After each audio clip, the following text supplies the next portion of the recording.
labe, imo santa labe reke, oh mukeri labo,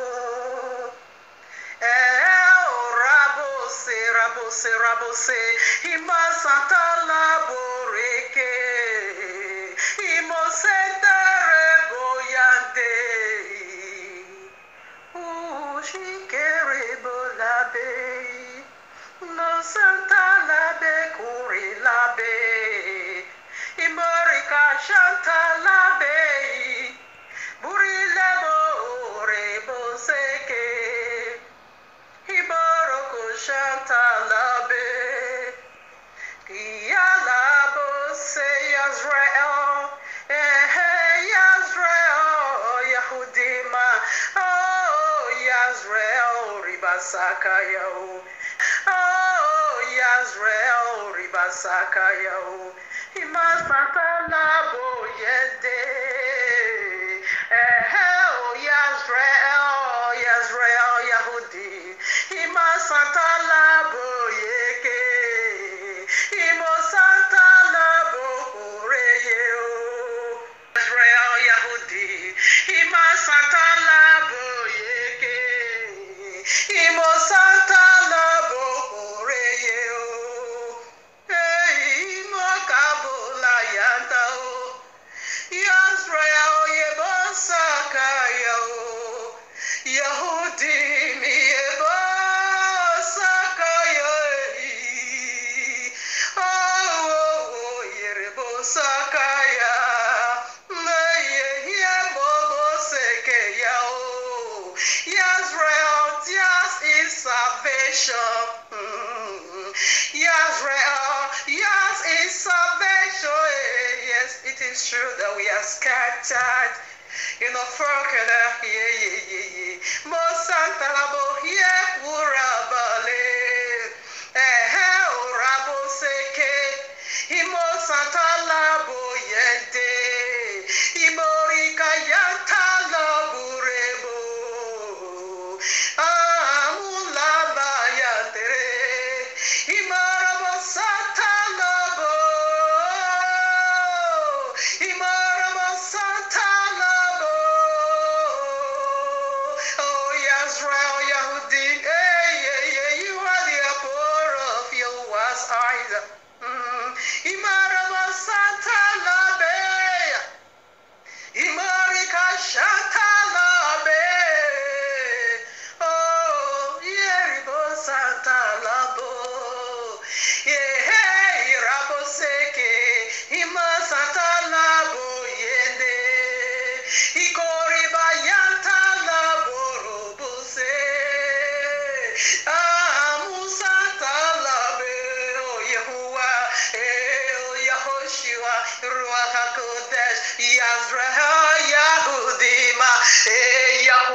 Visited. Imorobo said you will be visited. Yeribo,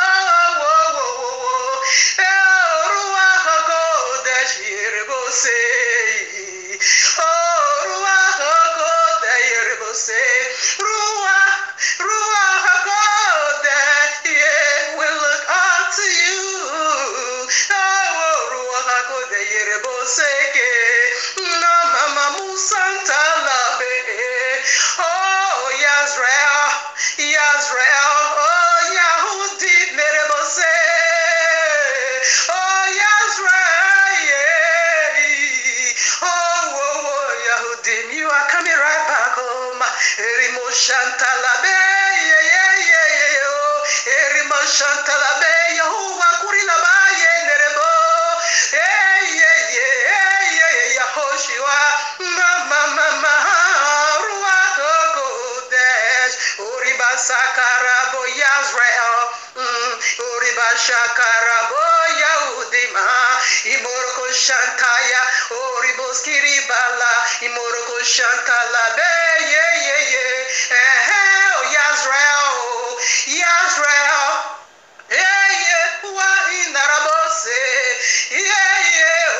ribasaka yo. Hey, yo, ribasaka oh. Yisrael, Yahudi. Yisrael, Yanimo Santa Lobo. Remember you are the apple of his eyes. Imo Santa Lobe. Yisrael, oh, Imorogos Karabe, oh, Imorogos Shandarabo, Yahudi. Yahudi, Neomo Sentelebo, Yahudi, Morogos Kilibale, Yahudi,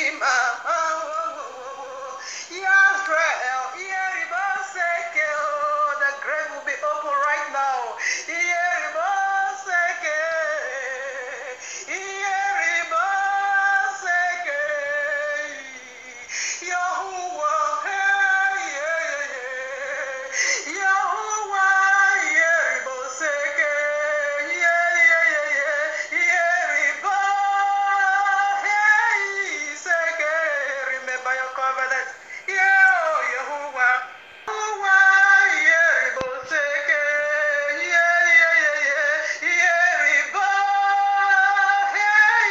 Yeriboseke, remember your covenant. Yahuwah, Yahuwah.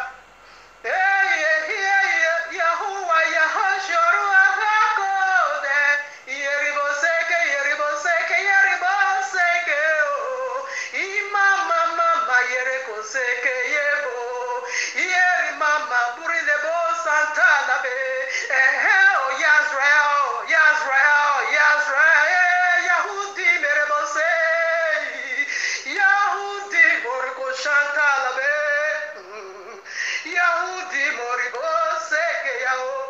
Oh, Yisrael, Shantalabo, you will shine forth. Shantalabo, yes, you will shine forth. Shantalabo, Yisrael. Shantalabo, Yisrael. Murika Santalabo, yeah. Yeah. You have been made to shine forth, and you have been made to shine forth, and you are the head, never scarab, never the tail.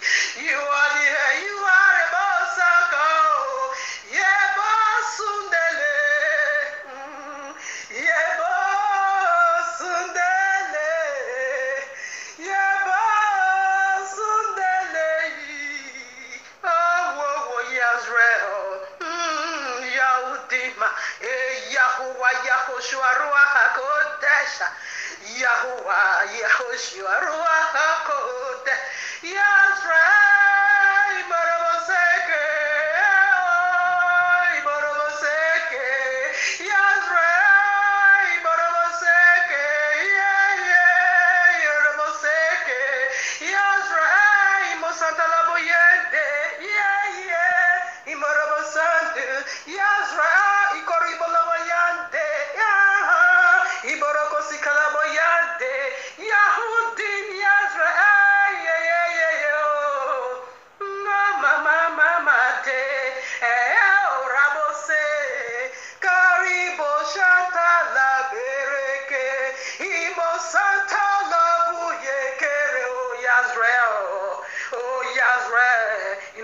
Shantao, Imoroko Shantalea, Imoroko Skilibaye, Imoroko Skilibaye, Inoroko Suntelebo, Yisrael, Imoroko Skribore, Yahudi, Imoroko Sekere, Yahuwah, Yoshua, Inoroko Seke Yabo, Ruach HaKodesh, Ruach HaKodesh, Santalabo, Yekerebo, Ruach HaKodesh, Iboroko Skiliba.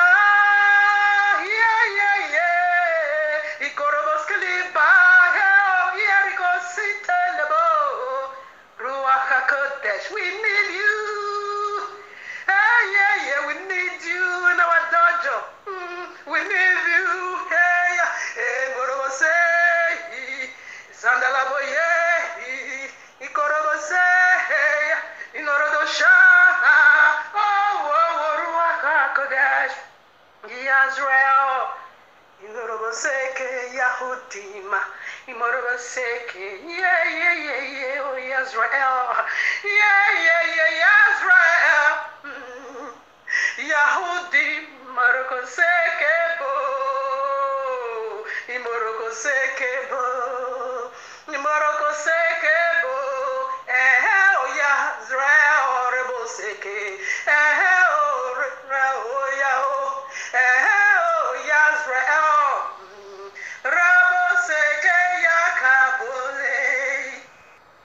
Greetings to the 12 tribes of Yisrael scattered in the four corners of the earth, and to the Gentiles called by the name of Abba Yahuwah. Shabbat Shalom and much love, family, for you are the raisings of our time like truth, because the time is simply near. The time is simply near. The time is simply near.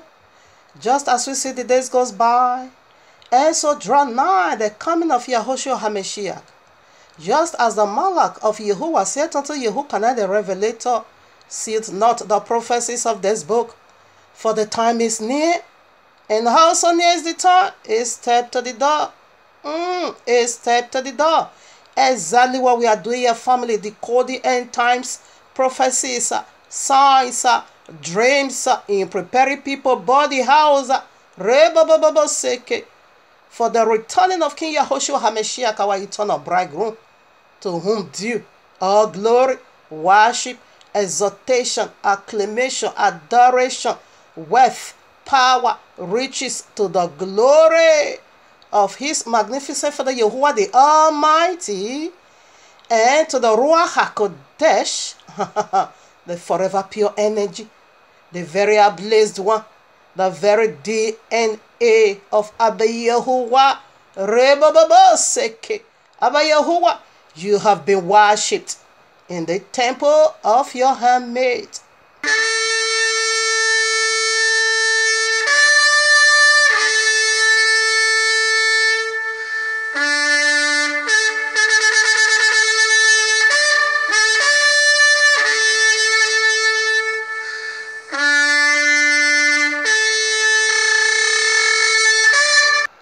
All right, now, you heard it. I heard it. Everyone heard it. That is the glory of trumpet. Like I always love to say, Abba Yahuwah, sound of trumpet always precedes the movement of Abba Yahuwah. He has never spoken in secret. He has never uttered at all in secret. Before he let it happen, before he reveals it, he said we should declare it. Okay? Right on the street. Proclaim it aloud to the hearing of everyone. You heard it, I do, and everyone do. Okay? That which Abba Yahuwah has spoken, that which he has spoken right in Exodus 34 verses 10, that is what we are talking about here. Is about to surface a unique glory. We know a lot of glory, or yes, okay, the counterfeit or what? Yes, okay, let me take it. So a lot of glory, of signs and wonders has been, in progress here on earth.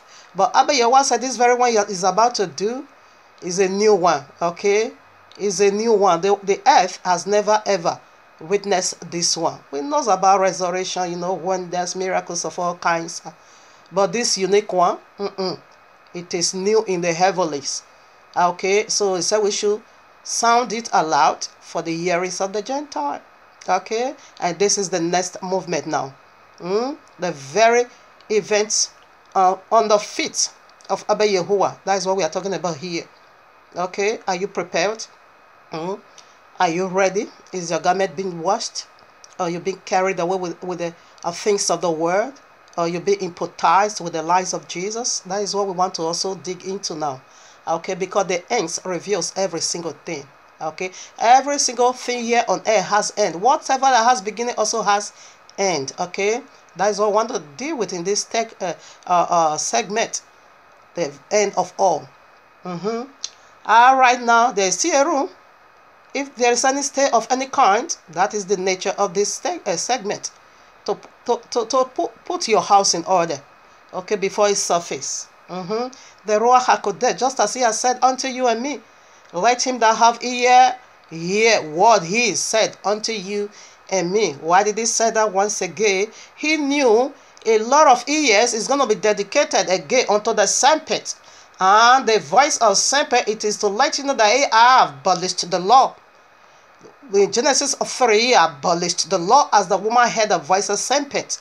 Okay, and this is why the Ruach HaKodesh said, let him that have ear, a circumcised ear that is already been circumcised in the blood of the Lamb, let him hear. Because he knew already third part of mankind is going to be hearing the voice of serpent. The sad part of it, they said they are hearing the voice of Abba Yehovah. Abba Yehovah don't have iniquity. If you hear the voice, you must hear the voice of righteous one. Not the voice that said I abolish the law. That is the voice of the dry guy, excuse me. The Signs of the Last Day says something right here. Powerful is ministry. Abba Yehovah saying the last days, knowledge will flow. Knowledge will run to and flow. Kindly hear. You can't obviously believe that Watchmen, Yahoo, and Deborah did not pay me to do the intro for White It Out 4 to deceive the masses. The true Israelites are the so-called blacks, so-called Hispanics, and Native Americans scattered throughout the earth. The Judah team has an agenda to make all the tribes Hamite. Matthew 24:4 says, to take heed that no man deceive you. Hey guys, the gig is up. I'm not the real Jesus. As a matter of fact, the fella's name wasn't even Jesus. He had a Hebrew name. There wasn't a letter J until a few hundred years ago. With that being said, I have fooled the whole world into the biggest sham of all time.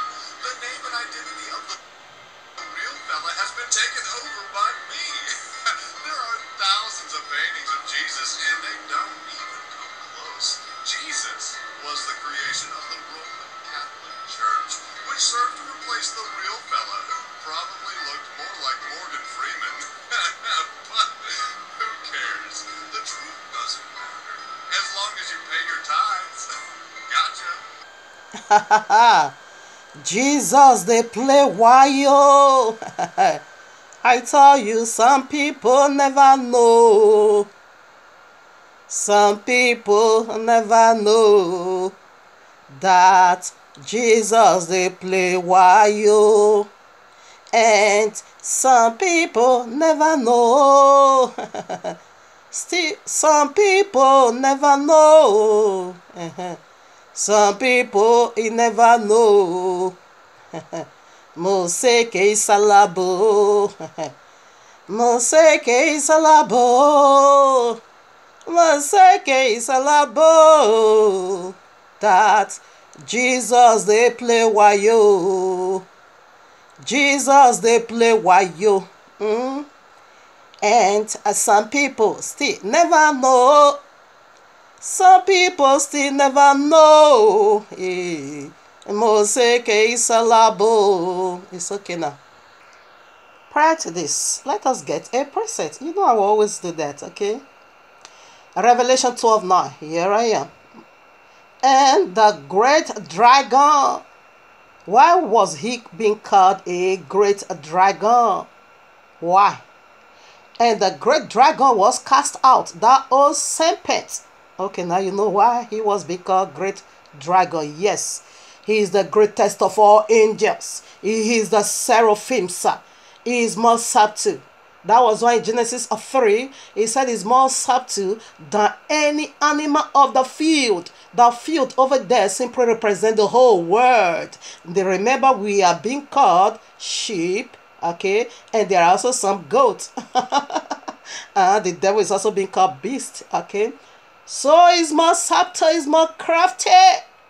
Because he is the greatest of all angels. He is the chief angels. He is the seraphim, sir. The banner over Yahuwah's held. That is why I called him the great dragon. He's great, okay? He's not a little demon at all. When you dare, he will squeeze you. He's the greatest of all. Isaiah chapter 6 make it so clear. Yeshiyahu. He said these are the seraphims that stood above the throne of Abba Yehovah, the banners. In another word, seraphims, they are the covering of Abba Yehovah's head. Okay, so that is why it's being called the greats. Okay, and the great dragon was cast at the old serpent. Serpent in Hebrew simply means, or the seraphims simply means burning ones. They are the blessed one. They are the fire. Okay, the very DNA of Abba Yehovah. The Ruach HaKodesh is the chief seraphim, sir. And when you also go to number 21, you are going to see over there, in singular, in Hebrew, is simply called seraphs. That now simply means flying serpent or fiery flying serpent. That is why it's being called the greatest of all, that great dragon. And called the devil, yes, and Satan, yeah, because they are in one branch. They are all in one accord, you know, to do that very thing. They are so long for wickedness, which deceiveth the whole world. Yes, this one now. Hear this again, which deceiveth the whole world. Everyone. Everyone, okay? He was cast out into the earth, and his angels were cast out with him. Did you hear that? Did you just hear something? Like I do? Wait a minute. Now just watch me, okay? And click on your brain, okay? Your brain needs to be click on. It's like it's sleeping. Awake your brain, your thinking brain. Awake it. Put on your thinking cap and watch me now. Like he said over here, that old serpent, okay? This phrase is letting you and me to know that that old serpent simply means a thing that has origin. A thing that can be traced back right to its origin. That is the phrase over there. That old serpent called the no, he said that dragon, okay. Great dragon. That old serpent, okay. And the great dragon was cast out. That old serpent. That old serpent. That is, this very phrase is referring you and me back to that this very serpent has an origin. Old serpent. Here is a footnote, okay. Just put your finger right in there. We are going to Quran. Okay, that old serpent, that phrase simply means a thing that already exists in the beginning. Old from the beginning. That old serpent, that is the phrase over there. Remember, this vision is being given by Yahushua HaMashiach, the true Messiah. Okay, look at it now. Check it out. The name of Allah in Arabic. That old serpent, there's the phrase. Put your finger. This is how it's being written. Okay? Try and notice something over here. This is going to blow off your mind. That old serpent is a phrase as something already existing right in the beginning. Watch me now. And again, click on your brain. You know, the royal law makes it so clear to you and me that we shouldn't believe our spirit, that we should test our spirit. The very day I saw the written name of Allah in Arabic, it was mind-boggling. Okay? I'm just helping somebody here because I know who is Allah. The Revelation chapter 9, 12:9. Remember that. Okay, that old serpent. And we see the written name, how Allah is being written in the words in Arabic. Okay, right now here we are in Quran. I want to prove who is Allah. That old serpent. Quran says so. The royal law says so. The written name of Allah says so. Remo Santalababa Sekeyaba. Allah, the old serpent. Now listen, that deceived the whole world. That is what Revelation 12:9 just said to you and me. That old serpent that deceived the whole world. Right now we found this very in Quran. My body is shivering. Reke Sakayabo Sekeyababa. Don't believe our spirit, but test our spirit to see where they come from. And the royal law simply make it so clear. Let him that have wisdom calculator the number of the beast. And here we are about to reveal and the number of the beast in his name, the old serpent. In his speaking, in his words, in his spoken word. Revelation 30 said the lamb, the dragon looked like a lamb, but the lamb look, it has two horns. The lamb has two horns, but it speaks as the dragon. Here is the dragon, the very grandfather of the Christendom, which is called Allah. Ribaba Sekaya Baba, Yerayama, Korah, Ribaba Sakaya Baba, Sekebaba, Swara, Imasadara 3:54.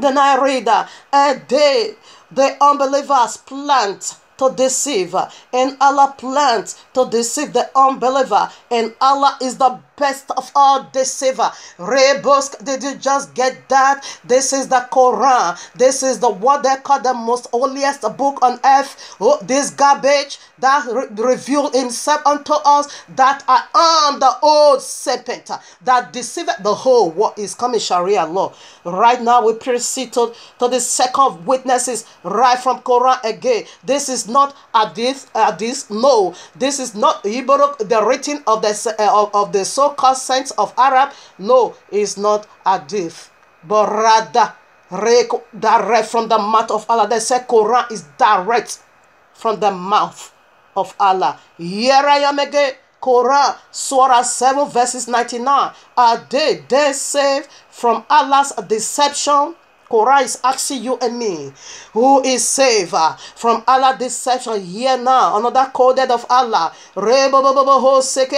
No one feels safe from Allah's deception except those that shall perish. That is a pure lie. In other words, I take this upon myself. The only one that is going to be free from Allah deception, that is the one that is not going to believe Allah and his mat Quran. That is the one that is not going to believe Allah and his mat Muhammad. That is the one that is not going to believe this horrible filthy thing that came from the bottomless pit, the Quran. Therefore you will be saved. Right now, the royal law makes it so clear. Out of the mouth of 2 or 3 witnesses, testimony shall be established. Yahoo again, another Quran chapter Surah 8, verses 30. I read, and remember when the unbelievers plot deception against you, O Muhammad, to imprison you or kill you or expel you. They plot deception, but Allah also plot deception, and Allah is the best of all deceivers. What are you saying? Christian, do you say you know how to deceive people? No, yeah, Allah bragging that He is the greatest of all deceivers. He is on His way coming for you. He is on His way coming for you, because He said you shall know the truth, and the truth shall set you free. The only truth that you need to set you free these days, it is to hold on to the royal law. It is the act of protection, whereby you see the truth. When the Messiah said, until heaven and earth pass away, the royal law still stands, you now believe the deception of Allah that masquerades himself in your gathering, the very one you call ghost fire. It is Allah, the old serpent. You now believe that He done away with Jesus Christ from the link of fire, done away with the royal law. But if your pastor wants to see, they keep the law, they go to tithing, they go to sowing or see, this Allah, this Allah, this Allah. Let heaven judge you these days. What you have done to my Father, you know exactly what you are doing. Tithing is law. To tithe, it is law. To sow seed, it is law. It's not found in the New Testament. It's right in the law. But Jesus done away with the law. But you go to the law and to pluck out money making. You use the law to buy for private jets. To obey the law, you said no. Allah is on His way for you. You wait for Allah, the best of all deceivers, the greatest of all deceivers.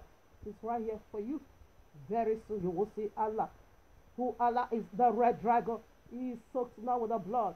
Instead of fiery serpent, he now become red dragon. He is going to suck your blood for all eternity. Wait for Allah. Lema chante l'amour debo. Lema chante l'amour debo, hey. Lema chante l'amour debo. Lema chante l'amour debo, Yehovah. Lema chante l'amour debo. Your first fruit bring you the wave offering. Yes, we do. Your first fruit bring you the wave offering. Your first fruit bring you the wave offering. Oh, yes, we do. Lema chante l'amour debo. Here is the name of Allah written in Arabic. Here is a snake. Here is Allah. Here is a snake. Yes, Allah. Rebobobo seke. Here I am. Matthew 24:24. For they shall arise false Messiahs and false prophets, and shall show great signs and wonders, in so much that, if it were possible, they shall deceive the very elect. This segment go for the elect. We are after the elect and also the chosen Gentile, because we are in need of the Gentile. Of course, the kingdom is in need of the Gentile, but they choose the one. Okay, and this is the reason why we are doing what we are doing over here. Okay, so let you know that the great test of all deceiver is right on his way coming. Christianity said they know how to lie. You say you know how to twist the scripture. Come, let me tell you, only 5 truths you have from the royal law. Islam is coming for that. Okay, Allah is said if you don't see, He will destroy you and create other generation that will see. That is Sahih Muslim, I think 2678 or so, yeah, or 87. I Sahih Muslim, you're going to get it over there. Allah swore that if you don't see, therefore He will wipe you out and create other generation that will see, so that He will forgive them. Okay, what He sees simply means breaking the royal law. Okay, and Allah says if you don't break the royal law, therefore He's going to destroy you. How are you going to break the royal law these days? The 5 truths you have in your heart. Allah is coming for that. Okay, because Allah hates you. You must deny it all. You must reject all truth. You can't pick some truth and hold on to some lie. Allah said no. You are being obedient unto me by breaking the royal law, breaking the Shabbat, rejecting all the royal feast, the ring. Yes, you have done so where Allah said.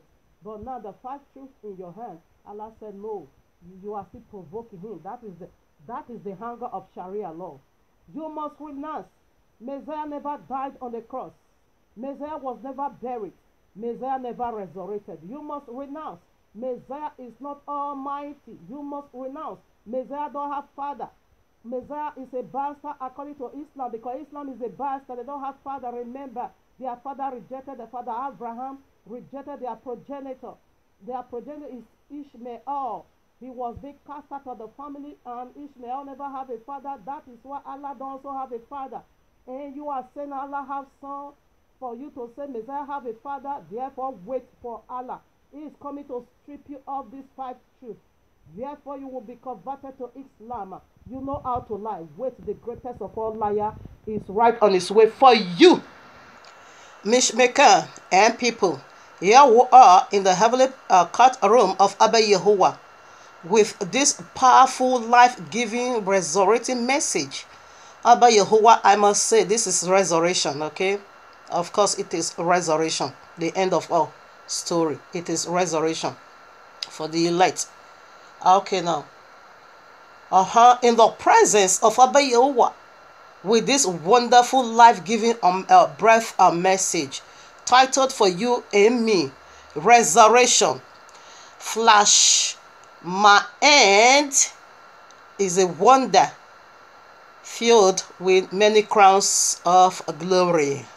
Family, I will do all my possible best to see that everything end at part 1, because there is a lot of mysteries.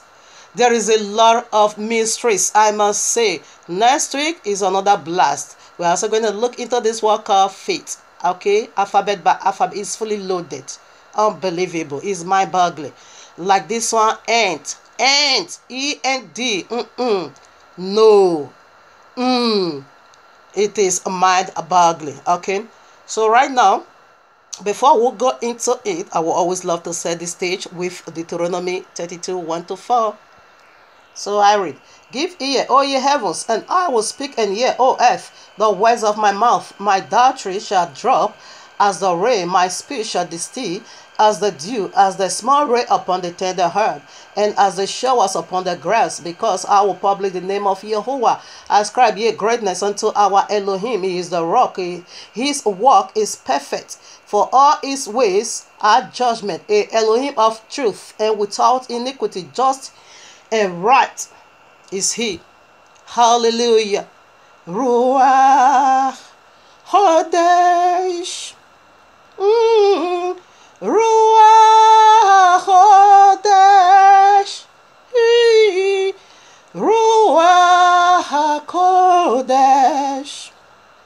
Sekeyabai.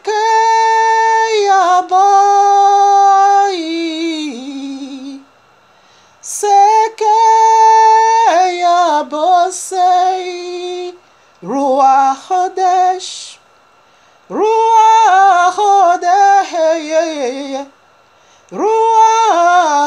Kodesh. Sekeya bosei, seke durila bosei, seke mabarako sintaya bei, sekeya bosei hey.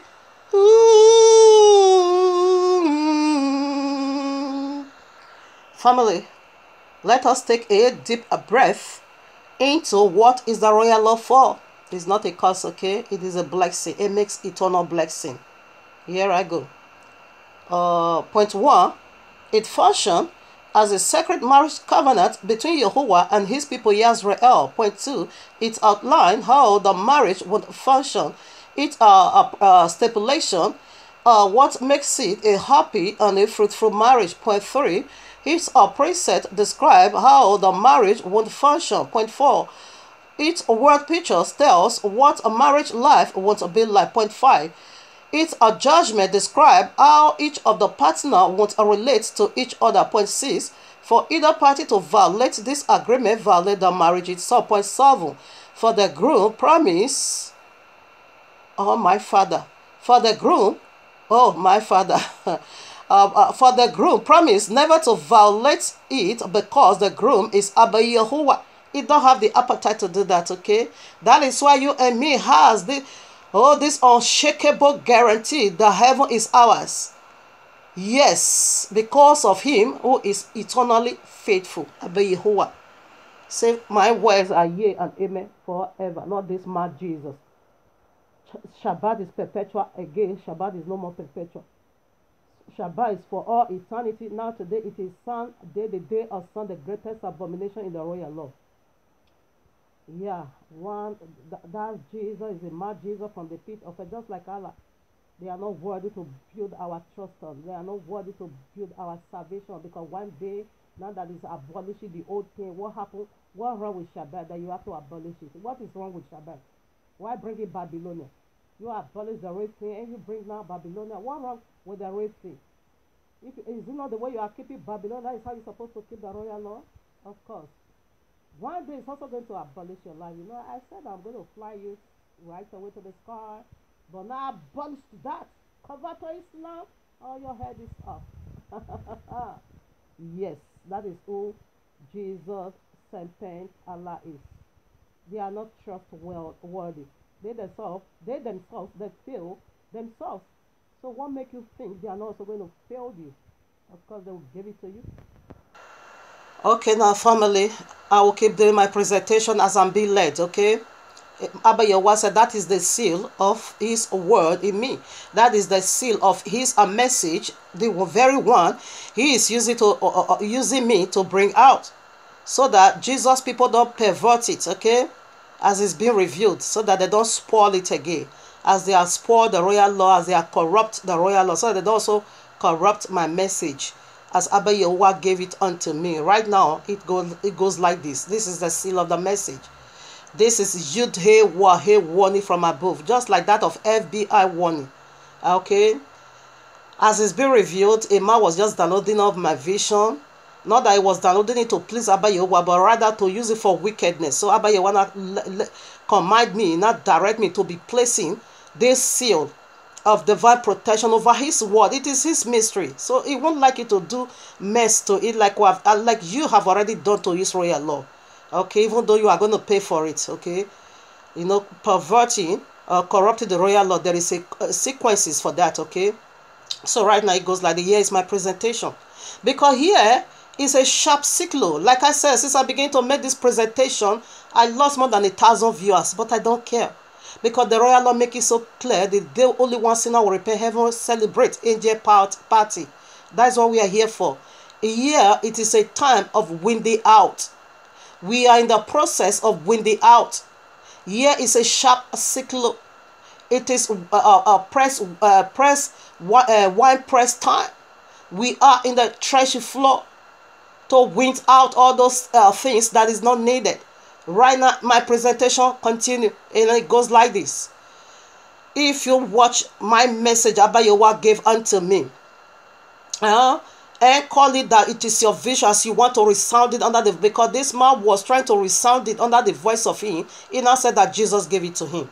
If you dare watch this mysteries Abba Yehovah is bringing out in me, the new wine to his people, and you said Jesus gave it to you, and you call it your own, Ebola will visit you in Yahweh's mighty name. Ebola is confirmed in you. Okay? And if you also resound my message to be under the voice of you and use it to please any deity such as Allah, Christian ghost fire, and their Jesus, the causes of Sapphirus and Ananias is confirmed in you. And again, the list, but the last but not the least, if you resound my message, this mystery Abba Yehovah is bringing out of me in these last days, in reaching out to his people, if you resound it under the voice of you, and place any obligation, condition of money making, such as sowing of seed, or give love offering, because this is the wickedness of the Christendom these days. They said they are not selling it, but they will place obligation. Come and sow a seed.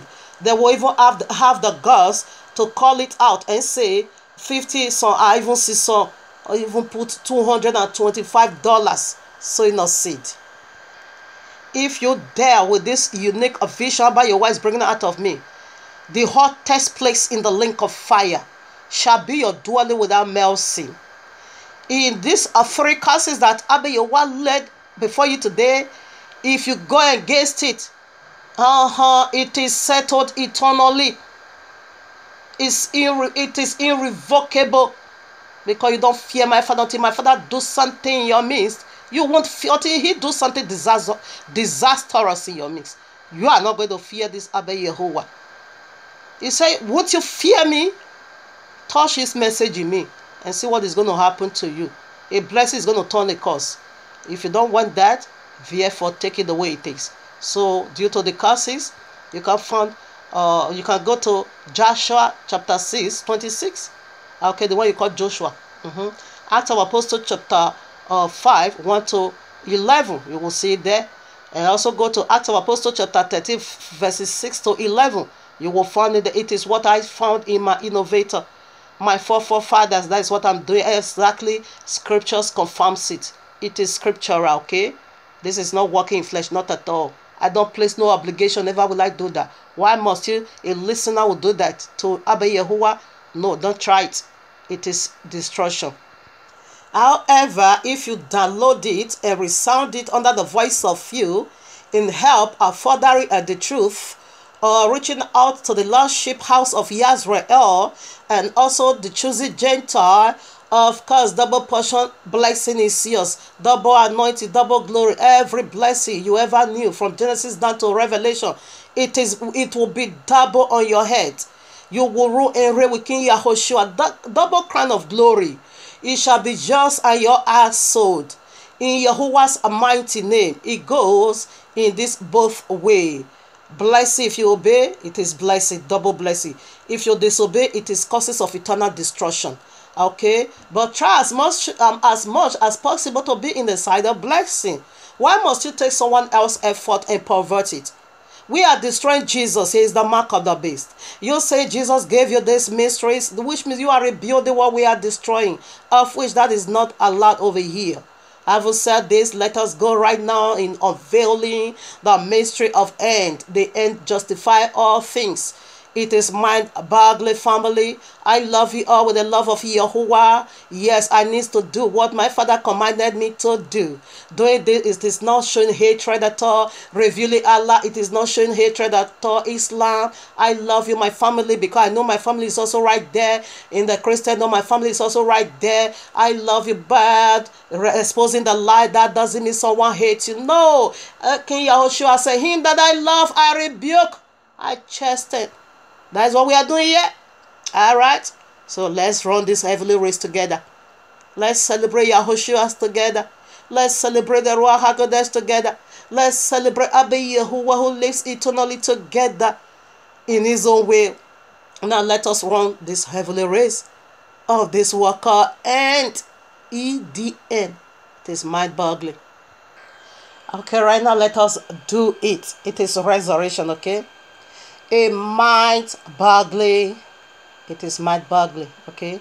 Strong male mysteries are revealed. A centerpiece head of vision has passed through my soul again. My final triumph over serpent and his associates. Orima Shantabo, great wonders now to be revealed, great wonders now to be open to human senses, consist with the progress of Abba Yehovah's work in me, the mystery of his might, Hori Baba, his mind of truth, to be revealed to humanity. All glory in his hand-made temple. Let's do it. Taking off the covering of this honorable word called end. Here we go again. And we set the stage with the first letter E. What did that go for, people? You know, end always justify the whole matter. Your end, how do you want it to be? Now, I position my already to the glory of Abba Yehovah through the power of the Ruach HaKodesh. Position it. Okay. What did it go for? It simply go for enter into the promised land filled with milk and honey. That is the end of all Yisrael. He said, theirs is salvation. Enter now into the glorious land, the promised land filled with milk and honey. Okay. So here is the scripture to validate this. Numbers 3:3. When you read it, I'm not going to read that. When you read it, you are going to see where they camp or they travel through 42 countries without document. From country to country, from border to border, from wilderness to wilderness, in a whole 42 countries for a whole 40 years. Okay? But at the end of the 42 country, that is where they now enter into the land that filled with milk and honey. After much suffering in the wilderness, you know, they travel through these 42 countries without document, and Abba Yehovah was that document. That's what we are doing right here. Okay, so when you go now to Bamebra, Numbers 3:3, you are going to see all the country they travel through before they get to their own land. So where they get to their own land, you will see it in Joshua 16, 17, 18, 19. It is where they now begin to share the land that filled with milk and honey. Everybody now have their own place now. He that was lay in the cave, lay in the wilderness from country to country. There was someone want to depart them back, so want to place a curse on them. Now they have their own land. They have their own house. You know, living as is supposed to be. So right now, you read this 4th chapter in your quiet time. So we are going to read the Gospel of Nicodemus. And we will also read that of the book of Yeshua, chapter 49. Okay, so that is the only 2 chapters I would like to read. For the 4th chapters, that is your homework. Okay, we are doing it together. Okay, it is awesome. Enter into the land, into the promised land filled with milk and honey. So we are going to see how the land we are filled after suffering. Now you come to, into the land of filled with milk and honey. It is awesome, people.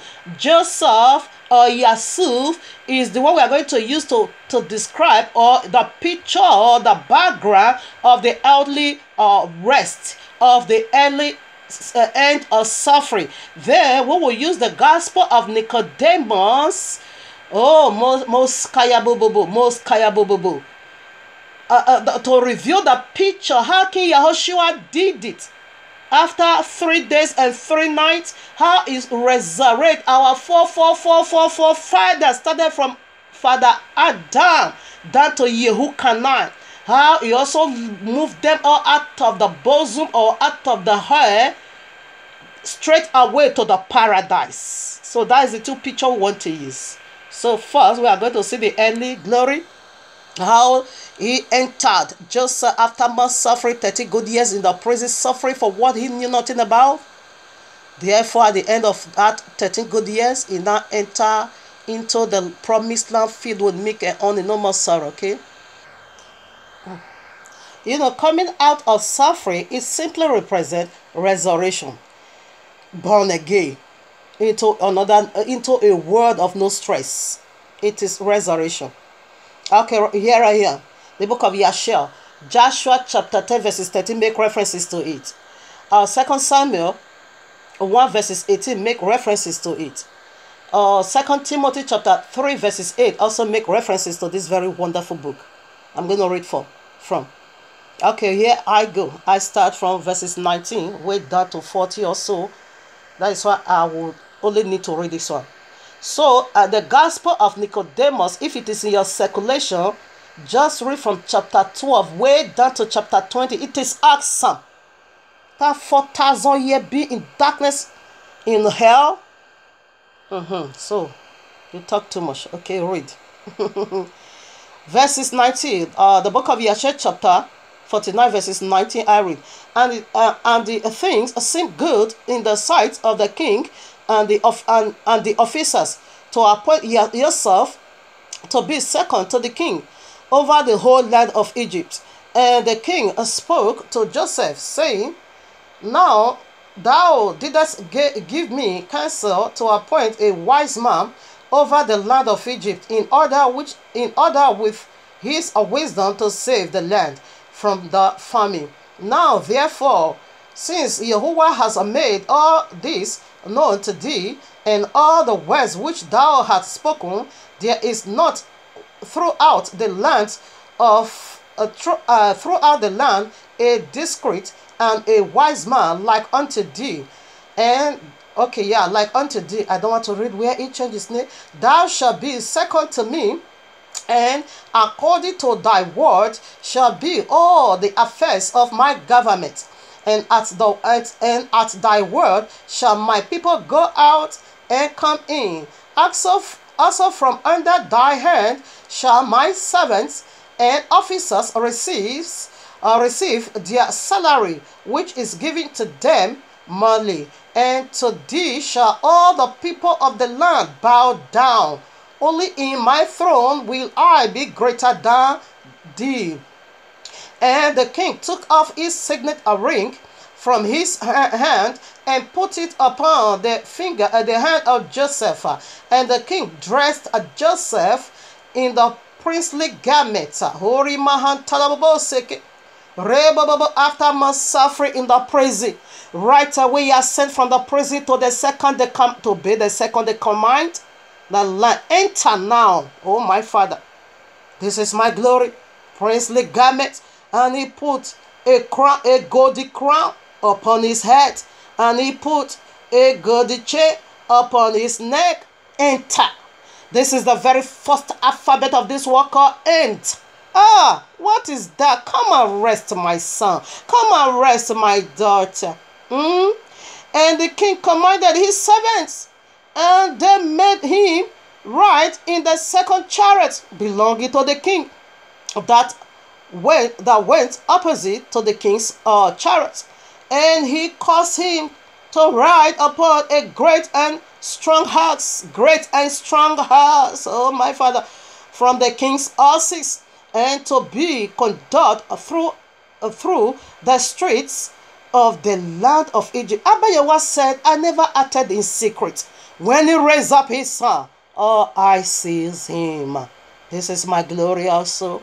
And the king commanded that all those that played upon a tambourine, harps, and other musical instrument should go forth with Joseph 1,000 tabrets and 1,000 mekaloth and 1,000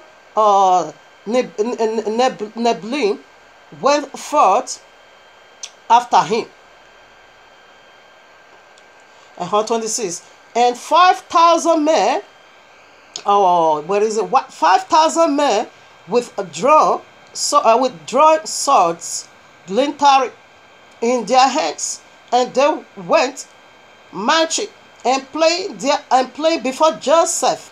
And 20,000 of the great men of the king get their girdle of zinc, covered with gold, march at the right hand of Joseph. What do you have to say? This is mind-boggling. From the prison, enter into glorious life.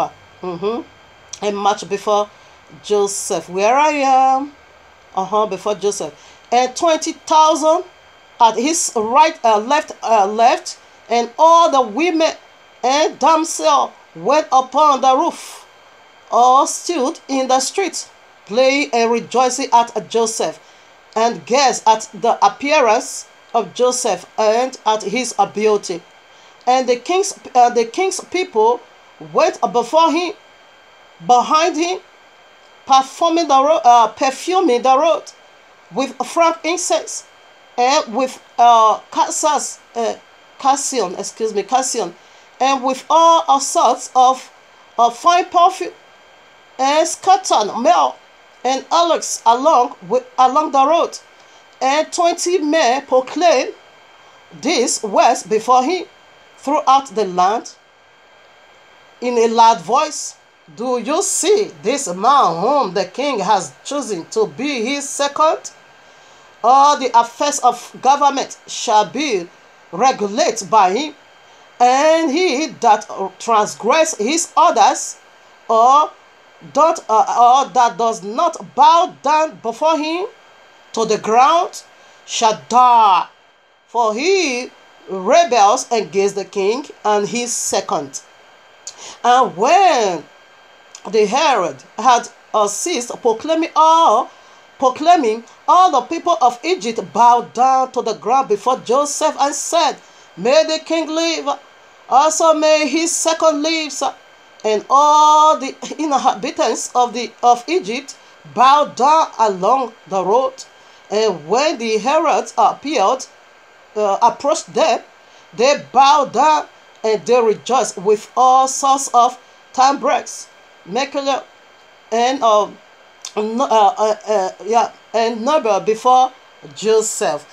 And Joseph upon his ox lifted up his eyes to heaven and called out and said, He raised the poor man from the dust. He lifted up the needy from the dunghill. O Yahuwah of hosts, happy is the man that trusted in thee. You can say that again, my father. I love this. Happy is the man that trusted. In order for you to trust, you might have go through difficult situation in life. Okay, now 31. And Joseph passed throughout the land of Egypt with Pharaoh's servants and officers, and they shunned him the whole land of Egypt and the king's treasures. And Joseph returned and came on that day before Pharaoh, and the king gave unto Joseph a possession in the land. Joseph was not having his own land. Oh, my father. Oh, enter after much suffering. This is the first alphabet of this word called ent. Enter into the promised land filled with milk and honey. Okay. Okay, let me take it again. And the kings gave unto Joseph a possession in the land of Egypt, a possession of fields. You know, that is having your own land, fields, or your own estate. Of course, it was having an estate, and vineyards. And the king gave unto Joseph 3,000 talents of silver, 1,000 talents of gold, and onyx stones, and bdellium, and many gifts.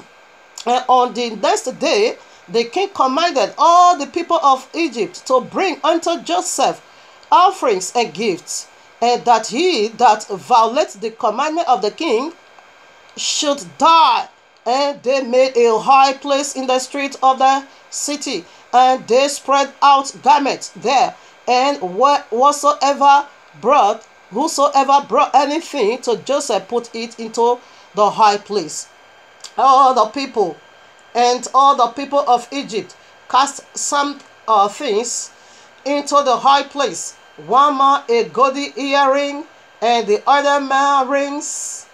And the other one rings and earrings, and different vessels of gold and silver work, and onyx stone that is precious to diamond, and built them, and he cast upon the high place. Everyone gave some things of what he possessed.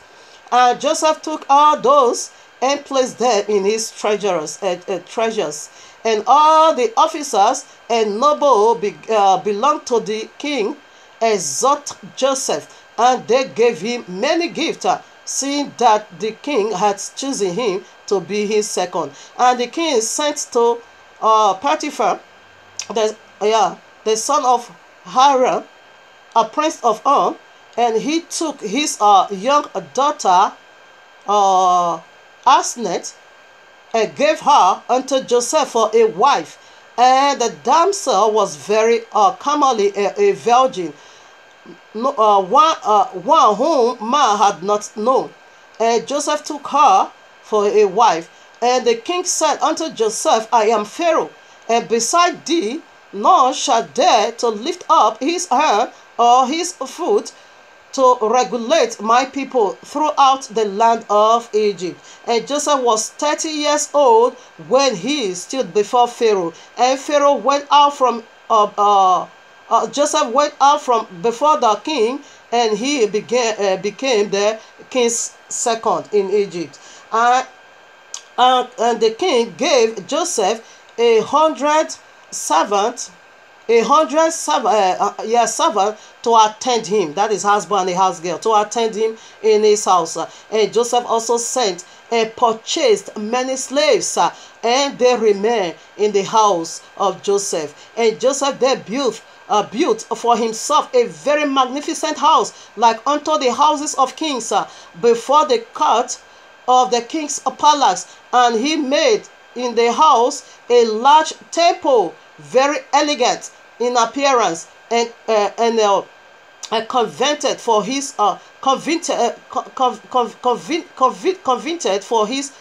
residence. 3 years was Joseph in erecting his house. Okay, I think I'm gonna stop over there. Do you see what it is? Enter now. This is my glory, people. I declare this upon myself through the power of the Ruach HaKodesh, in the mighty name of Yahuwah.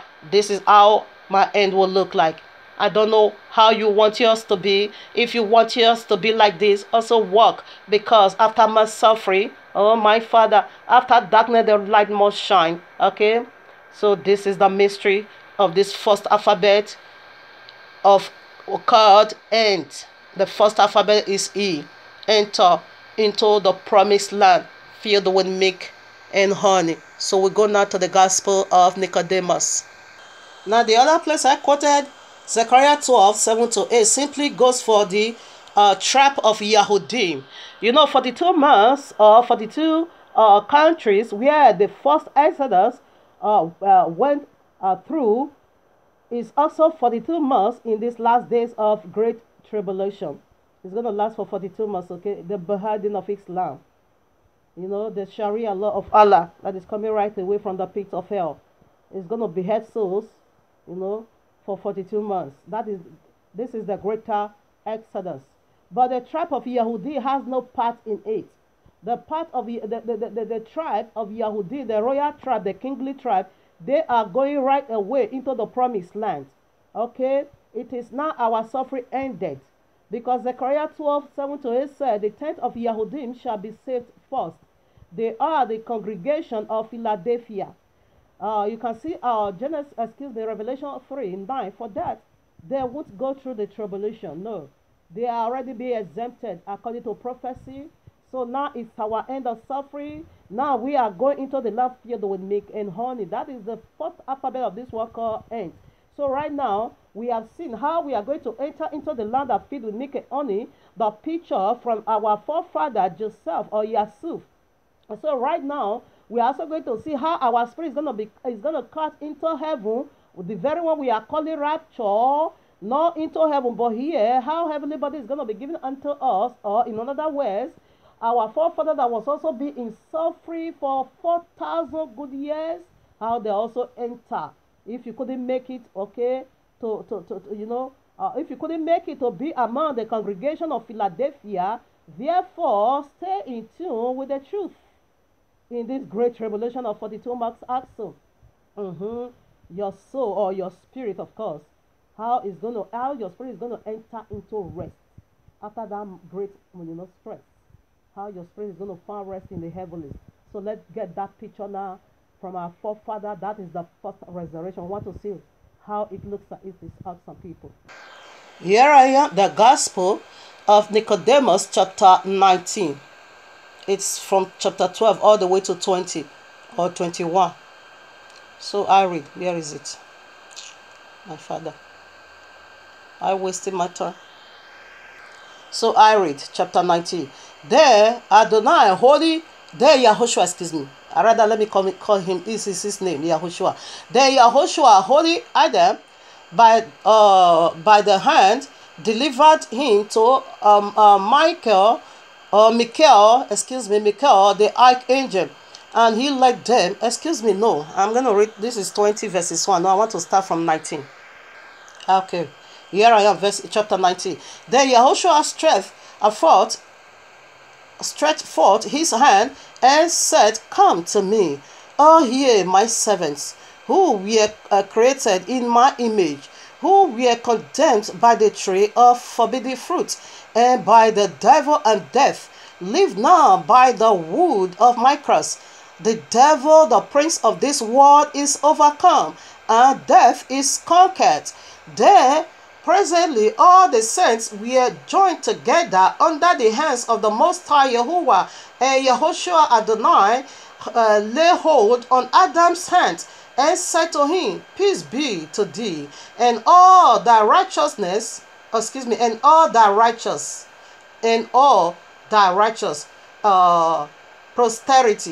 posterity, which is mine." Then Adam, casting himself at the feet of Yahushua,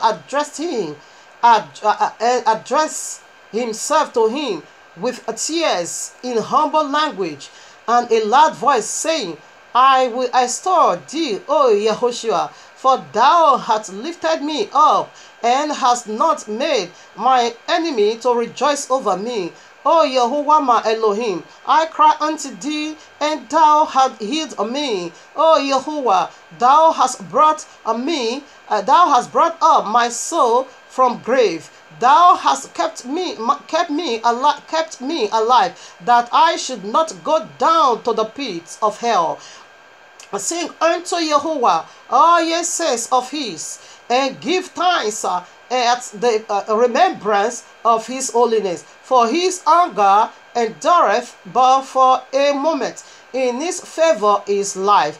In like manner, all the saints prostrate at the feet of Yahushua said with one voice, "Thou art come, O Redeemer of the world, and hast actually accomplished all things which thou didst foretell by the law and by the prophets.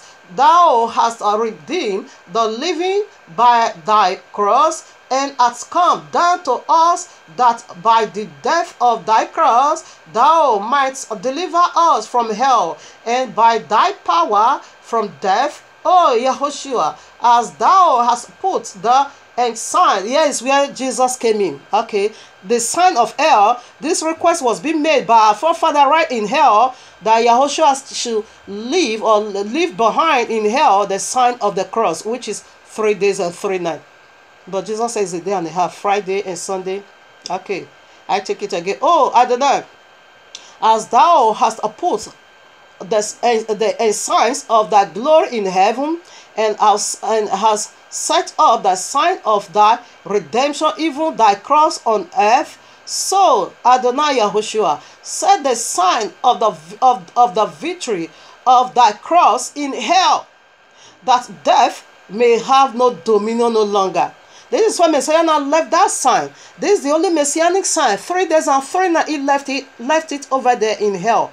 But Jesus removed it and said he died on Friday, 3 o'clock on Friday. On Sunday early morning, he's raising. You know that Jesus. Microwave. Then Yahushua, stretching forth his hand, made the sign of the cross upon Adam and upon all his saints, and taking hold of Adam by his right hand, be ascended from hell, And all the saints of Yahweh followed him. As soon as he dropped the sign of the cross, all of them are sent right away from hell, straight away to paradise. After 4,000 years being in darkness, no light. Okay, you will hear more. Then the royal prophet King David boldly cried and said, oh, sing unto Yahuwah a new song, for he hath done marvelous things. His right hand and his holy arm have gotten him the victory, and Yahushua hath made known his salvation, his righteousness. Hath he openly shown in the sight of the Gentile, and the whole multitude of the saints answered, saying, this honor have all he sent. Amen. Praise ye Yahuwah. Afterward, the prophet Habakkuk cried out and said, thou went forth for the salvation of thy people, even for the salvation of thy people. And all the saints said, blessed is he who cometh in the name of Yahuwah. For Yahuwah hath enlightened us. This is our Elohim forever and ever. He shall reign over us to everlasting. Lema chante l'amour d'Aibo. Lema chante l'amour d'Aibo. Lema chante l'amour d'Aibo. He shall reign over us to everlasting age. Amen.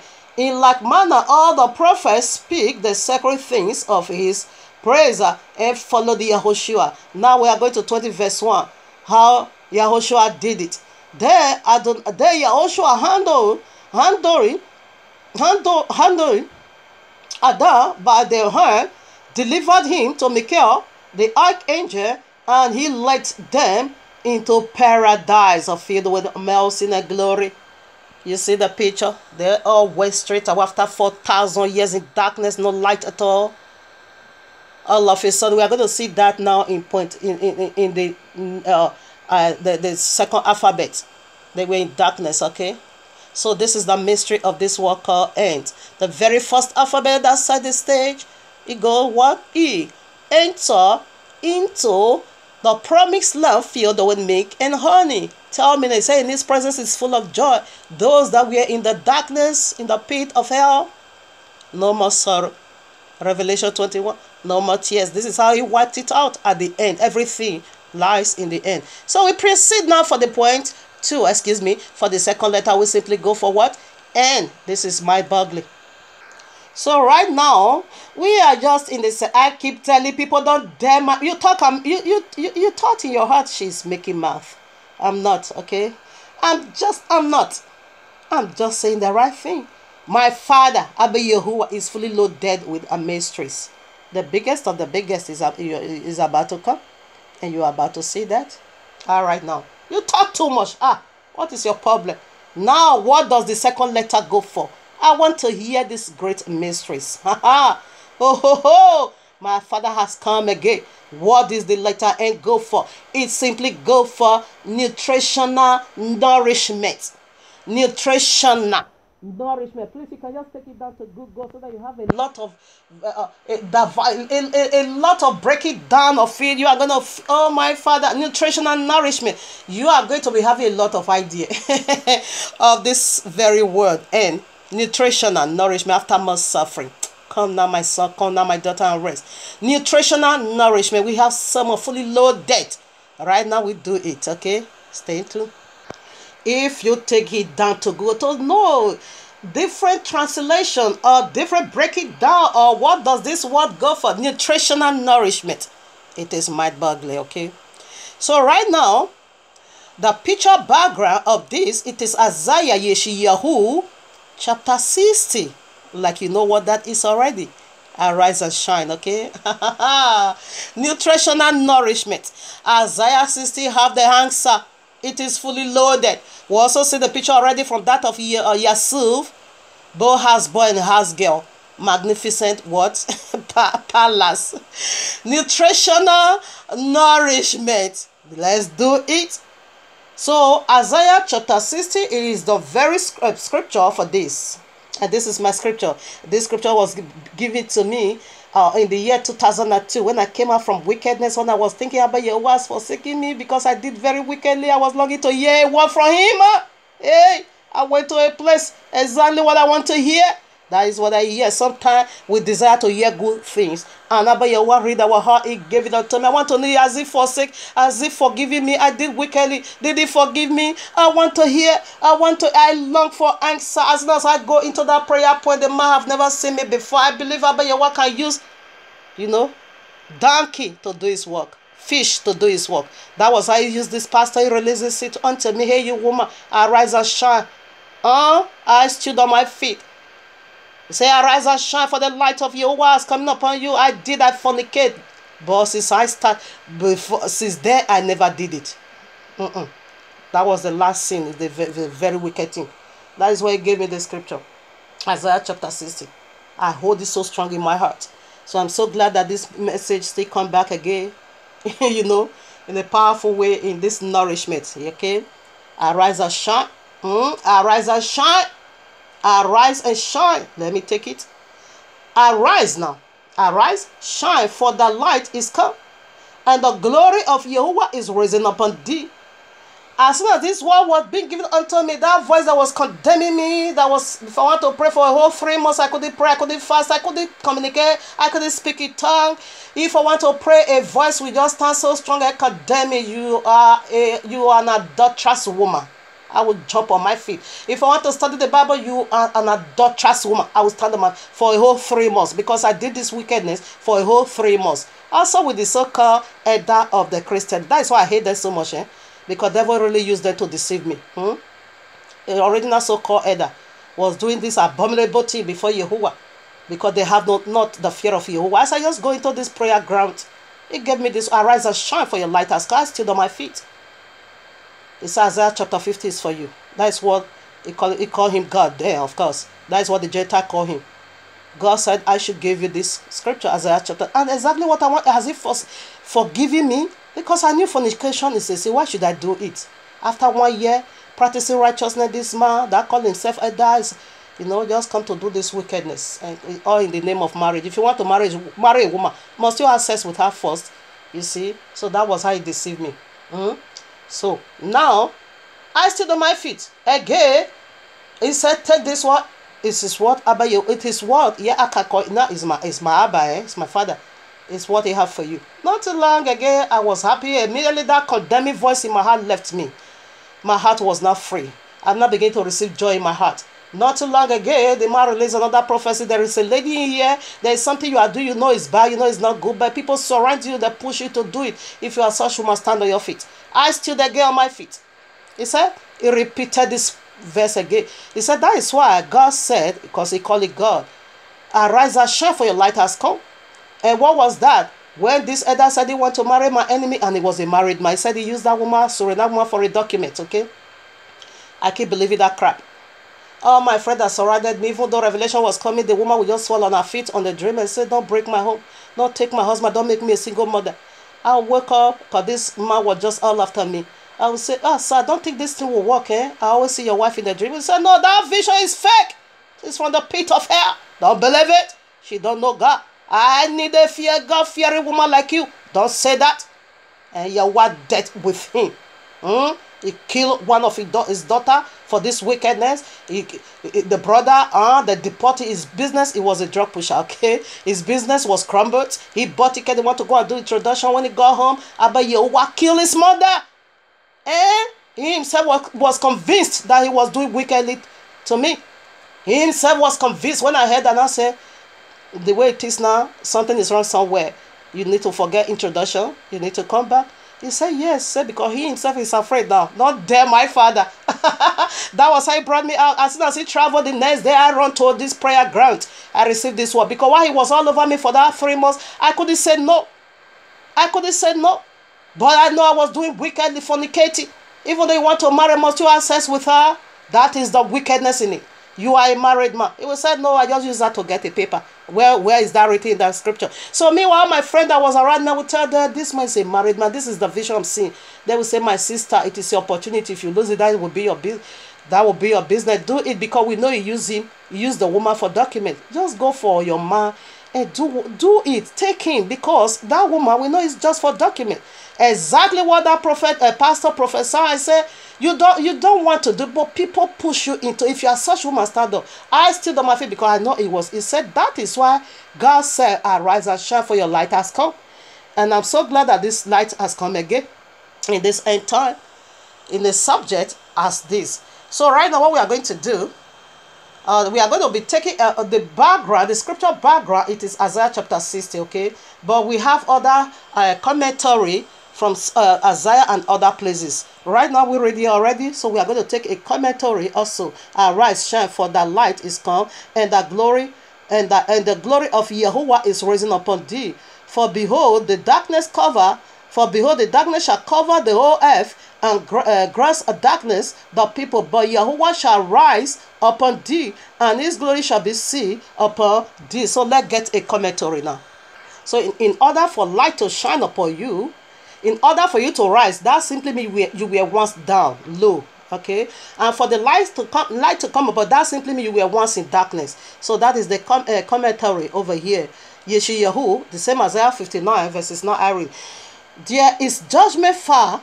Therefore, judgment is far from us.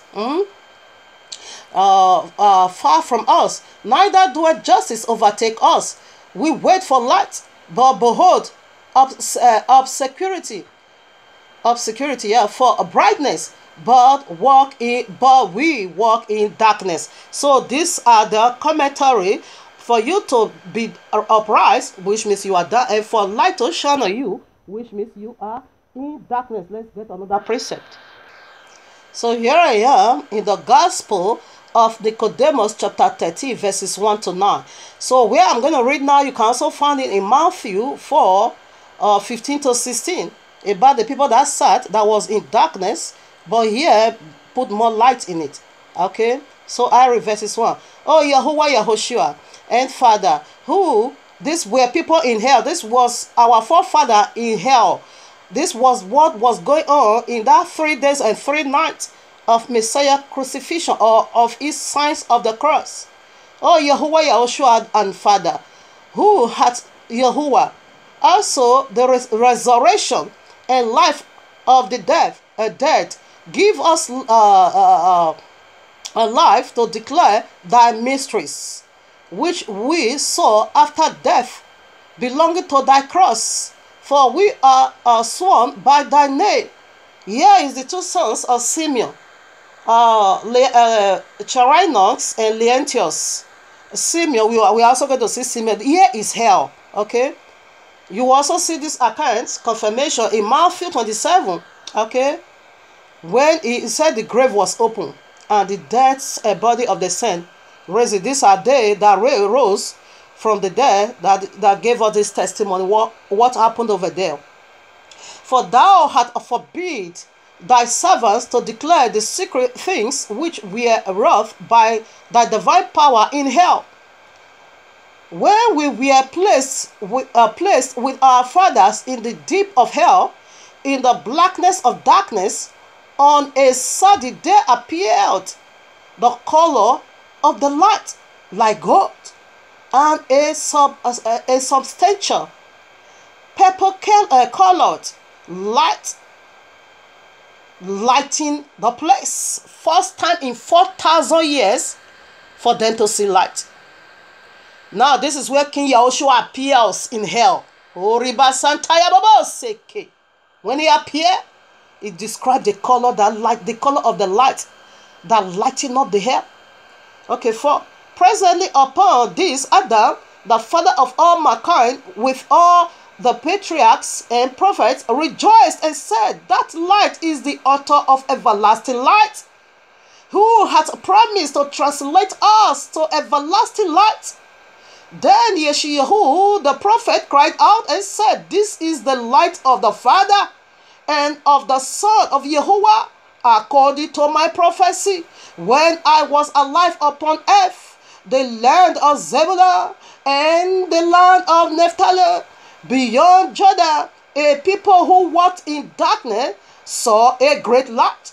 And to them who dwelt in the regions of the shadow of death, light is risen. Arise and shine. And now is he come and hath lightened us who sat in death. And while we were all rejoicing in the light which shone upon us, our father Simeon, this was the Simeon who blessed Messiah, and his two sons is the one sharing this testimony because his two sons came to life. And when you go to Matthew, you are going to see over there that lives in Arimathea. So they were the one who shared this testimony that took place in hell, what King Yahushua did in that 3 days and 3 nights. It is mind-boggling, this mystery. Coming among us, congratulating all the company, said, glorify Yahuwah, Yahushua HaMashiach, the son of Yahuwah, whom I took up in my arms when an infant in the temple, and being moved by the Ruach HaKodesh, said to him, and acknowledged that now my eyes have seen thy salvation, which thou hast prepared before the face of all people, a light to lighten the Gentiles, and the glory of thy people Yisrael. All the saints who were in the deep of hell, hearing this thing, rejoiced the more. This is awesome, people. So exactly this prophecy, that's what you are going to see in the land of Zebulun, okay, in Matthew 4, 15 to 16. So here we are, Isaiah Yeshayahu chapter 60 verses 3 now. We have dealt with verse 1 and 2. The people that was in darkness, we see the darkness that we were once in, and how the light shone, that is Yahushua. We are dealing with resurrection over here. This is resurrection, people. Verses 3. And the Gentiles shall come to the light, and kings to the brightness of thy rising. We will also get a commentary over this. Lift up the eyes around about. And they, okay, let's get a commentary first. Okay. Yeshayahu 49:23. So we are taking a commentary to comment on what he said, that Gentiles, this is what they are going to do, and their kings also, to you, as they are coming to you. And the kings shall be thy nourished fathers, and their queens, excuse me, I think it would be more better. Let me first of all take it to where the kings is. Okay, I take it again. And the Gentiles, Isaiah 63, and the Gentiles shall come to thy light, okay, and kings to the brightness of thy rising. Yeah, here is where I want to comment. Let's check it out. What Abba Yahweh said over there, when their kings come to you and Gentiles come to you, what are they going to do? Here we are, Isaiah 49:23. And kings shall be thy Naxi fathers, and their queens, their Naxi murders. They shall bow down to the ground with their face towards the earth, and lift up the dust of thy feet. And thou shalt know that I am Yahuwah, for they not be put to shame that wait for me. What is about? We see that picture already in that of the case of what? Of Joseph. We see how they bowed to the ground. Oh, we see what they did for him. Abba Yahweh said, when he lifts you up from this darkness, from this falling, this is what the Gentile is coming for you to do. This is what the kings and the queens of the earth is coming to do. And this one we are talking about is supersede that of Joseph. This is resurrection. This is unique glory. In other words, they are not coming to be using their tongue to lick the dust on at your feet. The Gentile or their king is not coming to do that. Rather, they are coming to acknowledge that light that is being given to the world through you. They are coming to acknowledge you that you are the apples of Yahuwah's eyes. They are coming to know that through you we get salvation, because he said they are coming to that light. They are coming to your rising. They are coming to celebrate you. They are coming to praise Yahuwah in you, because through you light is shown to them, and through you salvation spread out to them, and through you they know the ways of Abba Yahuwah. They are coming to reverence you. They are coming to praise Yahuwah in you. That was what Abba Yahuwah said, let the good ways of me in you be seen by others, so that they will praise your heavenly Father. Yes, this is his good works, that when he lift you up from this folly, hey, that when he raise you up from this darkness, oh my Father, the Gentiles, the queens, they are coming. It is unique glory, far more than that of Joseph. The place I read, far more than that. This is the signs of the last day. Rima sakayabo, reko skribabaye. Yes, the second alphabet of this word called ant. Nutritional nourishment, all around glory, all around blessing, all around joy. Nutritional nourishment. Now verses 4 is still talking about one thing. That was what I wanted to read all. Lift up thy eyes around about and see all they gather themselves together. All these kings, queens, the judges, he said they gather already because a unique glory is about to reveal in thee. So they gather, they are ready for you now to praise Yahuwah in you. They come to thee. Thy sons shall come from far, and thy daughters shall be nourished at thy side. This son and daughter over here could be the lost sheep of Israel, the scattered one amongst the Gentiles that lost themselves. The Gentiles bringing them back home to you. 5 now. Then thou shalt see and flow together, and the heart shall fear and be enlarged, because the abundance of the sea shall be converted unto thee. Mark here, it is footnotes. What would be the use of that? Why should sea converted unto you? What is that for? How is sea is going to convert unto you? We will break the mystery now. Okay, the abundance of the sea, the mighty ocean is going to be converted unto thee. The forces of the Gentiles shall come unto thee. What was that? What is he's talking about? We will break that. Let's go to 6. The multitude of camels shall cover thee. Okay. Dromedaries of Media and Ephraim, all they from Sheba shall come. They shall bring gold, incense, and they shall show forth the praises of Abba Yahuwah. This is what I just said now. Okay. He said, let my good works in you be seen by others. Let's take a commentary for this also.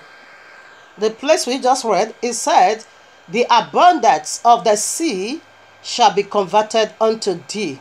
Okay, right now let us see what is sea that needs to be converted unto thee.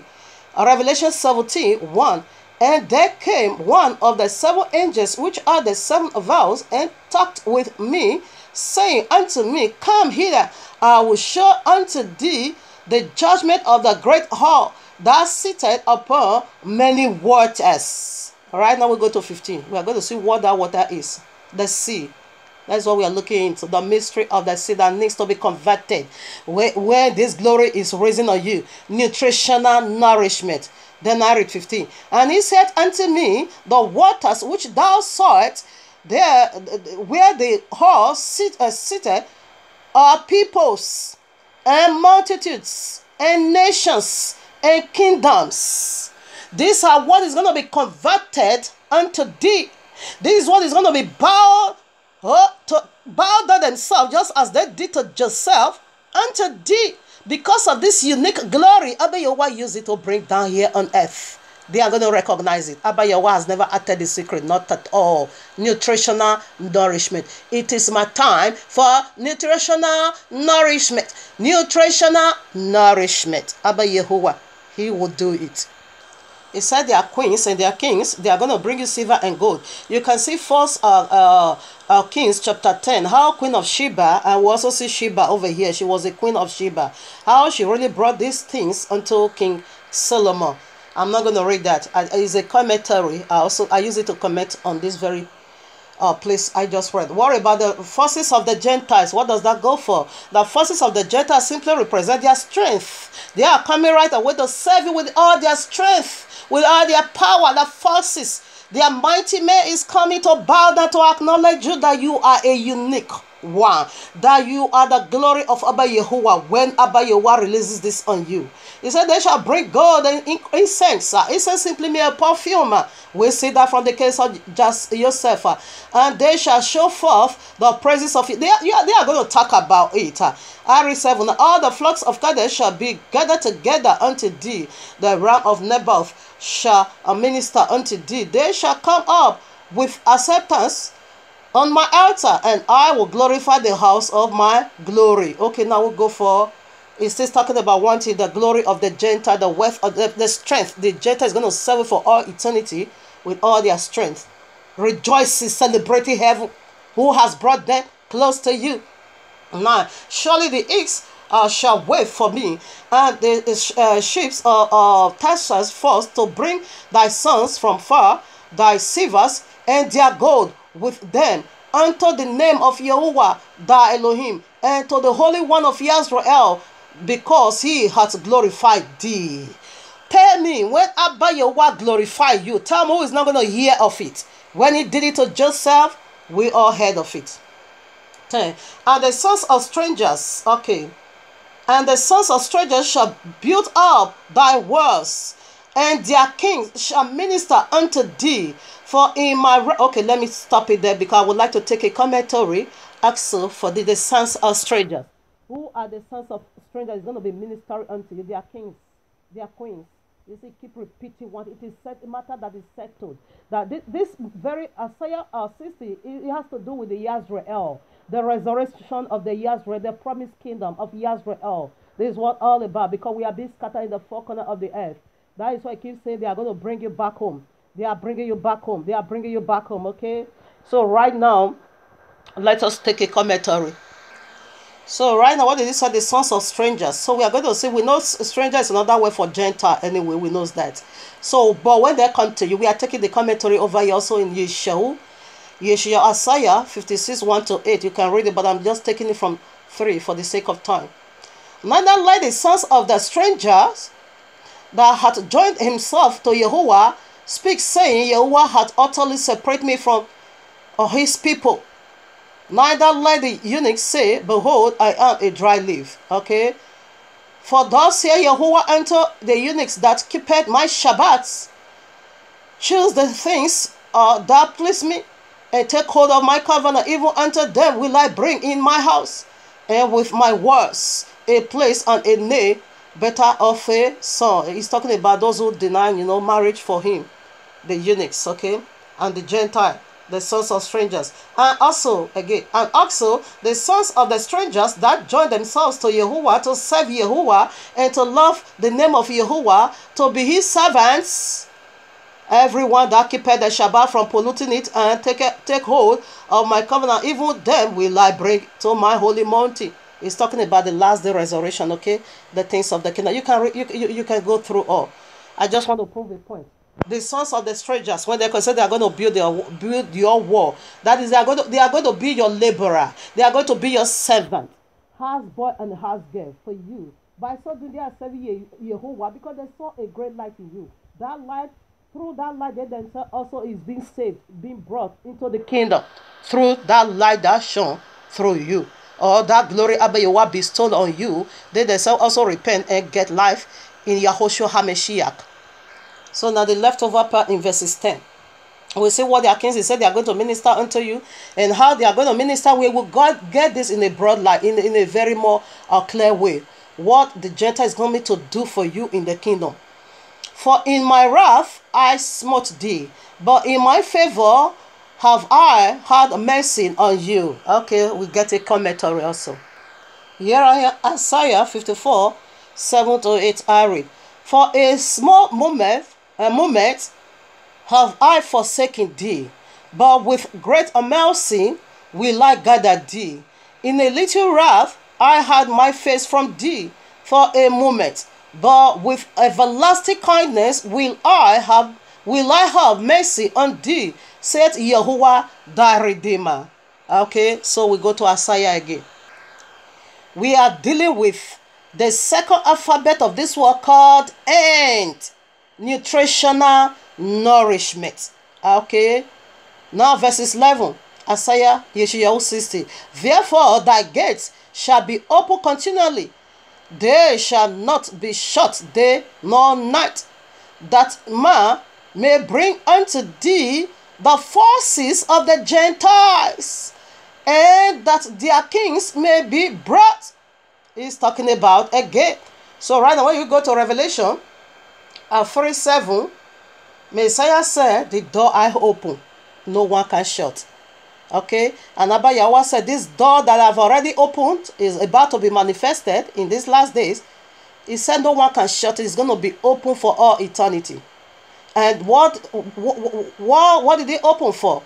For Gentile to be coming in. The forces, that is the strength of Gentile to come and serve you. Nutritional nourishment. Now verses 12.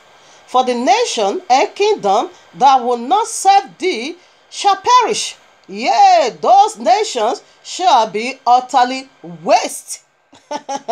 Any Gentile that refuse to do this, Abba Yahweh said destruction will be theirs. They will be utterly wasted. If they refuse to bow down and recognize this glory in you, and come to serve you as houseboy, house girl, we are going to get it in more clear way. Let us get a commentary for this as well. Here I am, 1 Timothy chapter 6 verses 1. Let as many slaves as are under the yoke count their own masters worthy of all honor, that the name of Yahuwah and his doctrine be not blasphemed. When you blasphemed, there is no mercy for you eternally. You see, this is what Apostle Shehu is referring to. Every slave that is under the yoke of being a slave, you should count your master worthy of all honor. If you don't do that, he said, therefore you blaspheme the name of Abba Yahweh, and you blaspheme this teaching we just saw in Isaiah 60, because it is nutritional nourishment. When Abba Yahweh brings out from the land of bondage his sons and daughters, that will be the end of our suffering. People is going to be working for us now. We are going to sit like a queen. Of course, we are king and queen, sir. We will not do no job anymore. Only to worship Abba Yahweh. Every job that needs to be done must be done by the Gentile. And if you don't do it, say you blaspheme this teaching. And Abba Yahweh said in Isaiah 60, he said you will perish. You will utterly be waste. He said any nation that will not do this. Because it is nutritional nourishment. Now verses 13.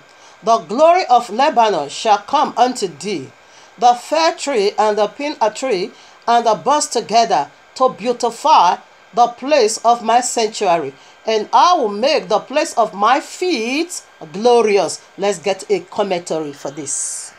Abba Yahweh said he's going to make the place of his feet glorious. So let us see the place of his feet. Zechariah 14 verses 4.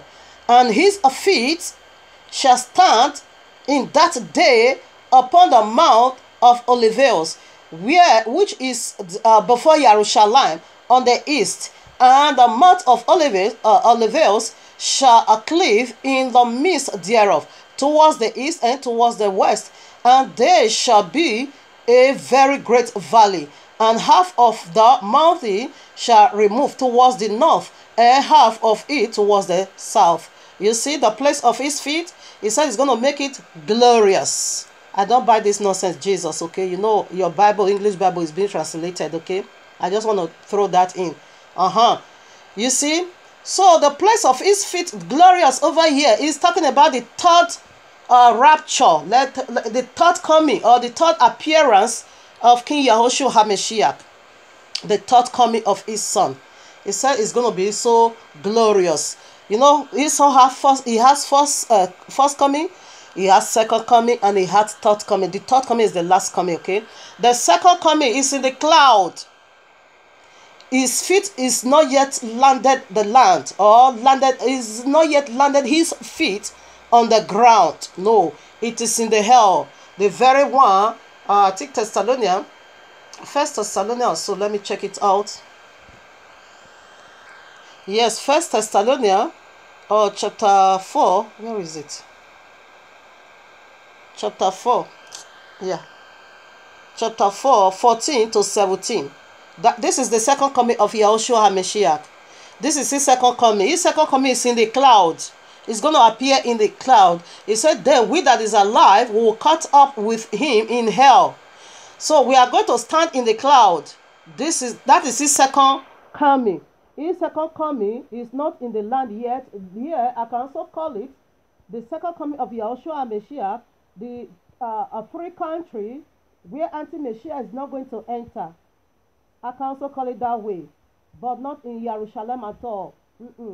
Where anti-Messiah is not going to enter, but every other country in the four corners of that is the darkness is about to come now. They will go, but this three country, that is where the elect, the tribe of Yahudim and Yahushua, only the tribe of Yahudim is going to escape it, and Messiah himself. So for me, I think maybe that is the cloud he is talking about, but not yet in the Holy Land.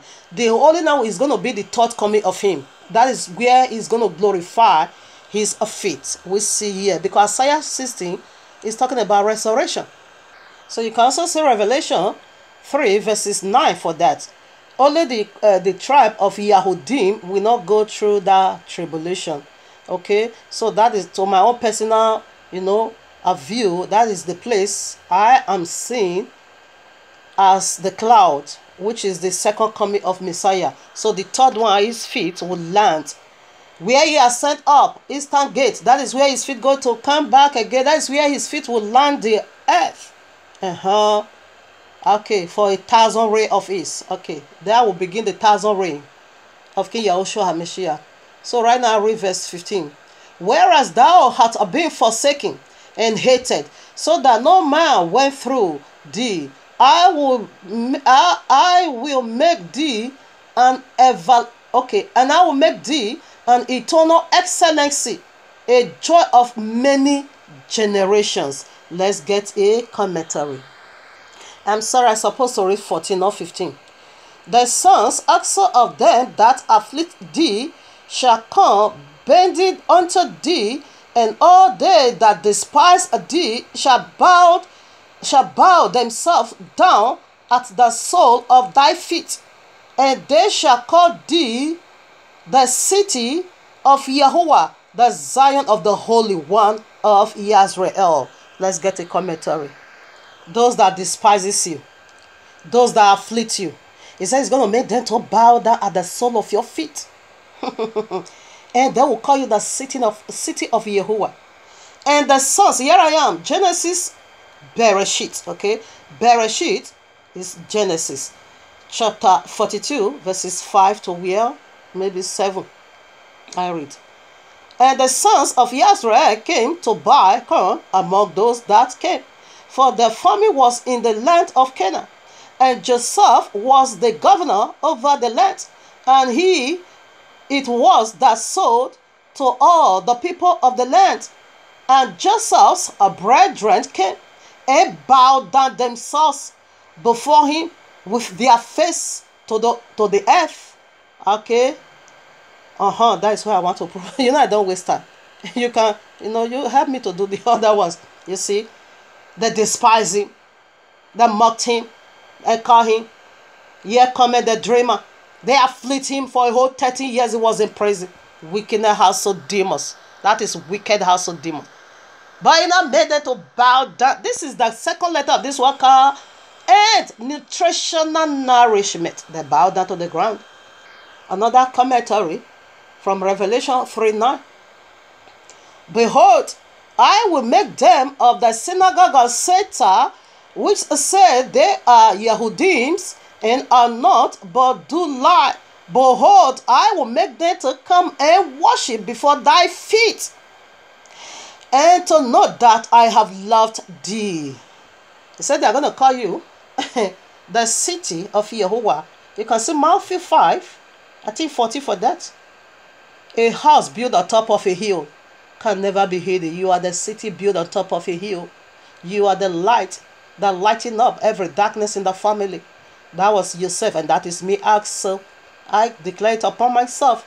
Okay, I type from that anointing. Now, he said this synagogue of Satan that is impersonating us, they are coming to fall because they despise us. When we are talking, we are the true people of the book. The prophecy goes along. We know, even the world know that the people of the book, they are black. They will despise us and say, what is this people talking about? They will mock us in their eyes. Say, these people, are you crazy? But you know you are not biblical Israel. They knew it too well. Then they said they confirmed that. They knew it. You are not biblical Israel. You are a political Israel. A political Israel. That is what they are. The synagogue of Satan. They said, but they are coming right back because they despise the true people of the land. But you are coming back to bow down to our feet. As Abba Yehovah has made his feet to be glorious, so he's also going to make the feet of his people to be glorious in these last days. Nutritional nourishment. So now I go for verses 15, Isaiah. Whereas thou art been forsaken and hated, so that no man went through thee, I will make thee an everlasting excellency, a joy of many generations. Let us get a precept also, or a commentary. You can read Isaiah chapter 62, because you will once be forsaken, okay? For Zion's sake will I not hold my peace, and for Jerusalem's sake will I not rest until the righteousness therefore go forth as brightness, and the salvation therefore as a lamp that burneth. And the Gentiles shall see thy righteousness, and all kings thy glory, and they shall be called, and thou shalt be called by a new name. A new name is about to be released upon me, okay? Which the mouth of Yehovah shall name. Thou shalt also be, you know, when Abba Yehovah, this new name, what is he talking about? It is baptism, okay? Another wonderful baptism. Like when you met with Father Abraham, my name was Abba. He not change his name. Okay? His name has become Abraham, father of many nations. That's what he's talking about here. There are some people do last day, your name will be changed also. You know, when he also met with Jacob, Yaakov, he also changed his name to be Yahweh. You see? So he did it. So that's what he's talking. He's also going to change our names in these last days for a better glory. It's a baptism, okay? A resurrection. 3. Thou shalt also be a crown of glory in the hand of Yehovah, and a royal diadem in the hand of the Elohim. Thou shalt, because you were once forsaken, you know, but this is how he's going to restore you back. Thou shalt no more be termed or forsaken, neither shall thy land any more be termed desolate, but thou shalt be called Hexabah, and thy land Beulah. For Yehovah delights in thee, and thy land shall be married. For as a young man married a virgin, so shall thy sons marry thee, and as the bridegroom rejoice over the bride, so shall Yehovah rejoice over thee. You can keep reading, okay? It is awesome, powerful, a word of encouragement. Nutritional nourishment is about to come now. So after he has bestowed this wonderful glory on you, this is how you are going to become a joy and excellency and joy of many generations. The Gentile is coming right to do one thing. Here I am, verse 16, Isaiah 60. Thou shalt also suck the milk of the Gentiles, and shalt suck the breast of kings, and thou shalt know that I am Yehovah, am thy Savior, and thy Redeemer, the mighty one of Jacob. Let's get a commentary.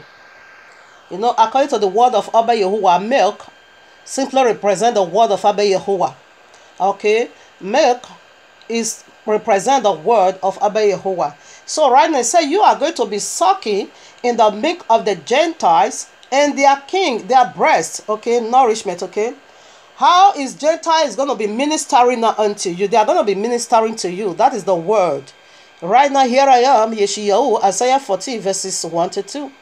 For Yehovah will have mercy on Jacob. You know, he said he is the mighty one of Jacob. And he will yet choose Israel, because we have once been forsaken. Because of our sin, he forsook us, and set them in their own land. And the strangers, again, will find Gentiles over here, shall be joined with them, and they shall cleave to the house of Jacob. And the people shall take them and bring them to their house and place, And the house of Israel shall possess them in the land of Jehovah for servants and handmaids. And they shall take them captive, which captive they once were, and they shall rule over them. You see? So this is what you are coming to do, Gentile. You are coming to be a houseboy and a housegirl. This is how you are going to be ministering. This is how we are going to be sucking your milk, your service to us, your service to the people of the book. It means milk. Okay? That is the ministration that is needed from you. And this is the only reason why you come to the kingdom. We rule over you, okay?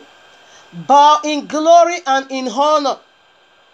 In glory and in honor. Any Gentile that make up to this level to come into the kingdom to serve the children of the Most High, they are blessed eternally.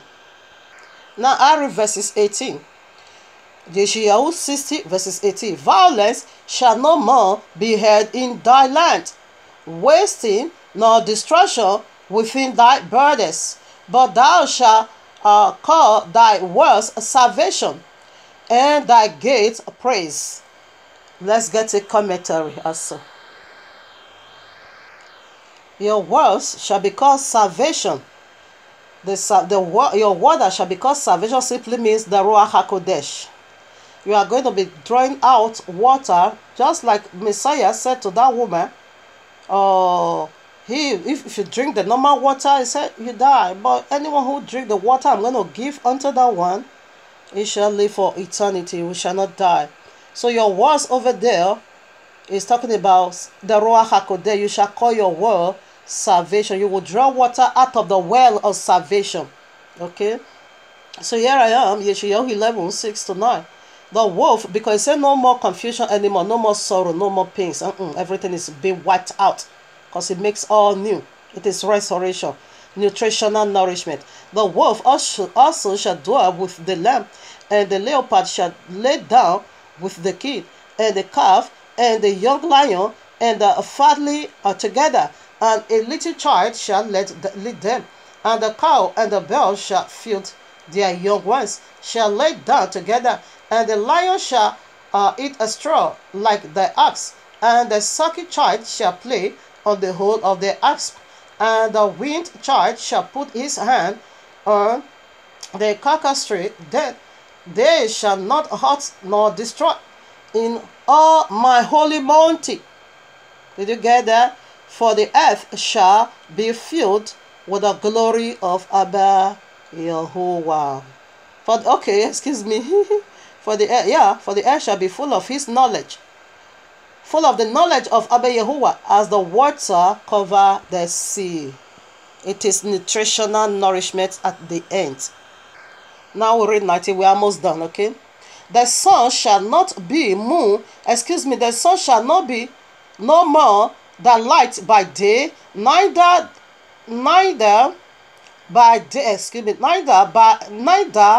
brightness shall the moon give light unto thee, but Jehovah shall be unto thee an everlasting light, and thy Elohim thy glory. The sun shall no more go down, neither shall the moon withdraw itself, for Jehovah shall be thy everlasting light, and the days of thy mourning shall be ended. Oh, Ribasaka, I love this. Nutritional nourishment. Let's just get, a commentary as well.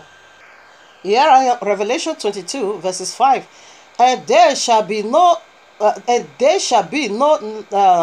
night there, and they need no candle. Let me take it again. And there shall be no light, and there shall be no night there, and they need no candle, neither light of the sun, for Jehovah Elohim giveth them light, and they shall reign forever and ever. He is talking about resurrection with a glorified body. Who is the darkness? It is the serpent. Serpent can never come nigh you anymore. Over this, blessed are they which partake in first resurrection. Over them the second death has no power. Serpent is the darkness altogether. We are talking about here. Sings about darkness. He is the serpent, the Jesus, the Jesus himself, the Allah. Okay, and the light over there we are talking about, see, it is Yahushua HaMashiach, the light of the world, the glory of Abba Yehovah. You see? 21, Isaiah 60:21. Thy people also shall be righteous. They shall inherit the land forever. The branch of my planting, the work of my hands, that I may glorify, that I may be glorified. A little one shall become 1,000. All right, let's get a commentary before I take the last one. Here I am. Daniel is 7, chapter 7, verses 18. But the saints of the Most High shall take the kingdom and possess the kingdom forever, even forever and ever. This is the time we are getting our property back from the serpent and his children. This is the time. And this is the second word or alphabet of this word called N. N. Nutritional nourishment. You are getting your property back. The very last verse, Isaiah 60:22. A little one shall become 1,000, and a small one a strong nation. I, Yahuwah, will hasten it in his time. Verses 1, what did it say? Arise and shine, for the light is come. It didn't say your light will come. It didn't say your light is on its way coming. Meaning, no, your light is come right now. Your light is come. At the end, what did it say? It said, in my time, I will hasten it. And he said, verses 1, now is the time.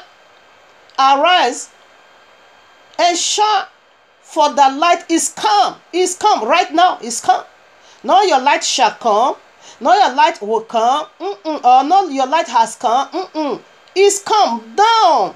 And then I end it with, in this time, I'm going to hasten it. Ecclesiastic 3:11. Everything has time. And Abba Yahuwah said, now is my own time to favor Zion. I read, he hath made everything beautiful in his time.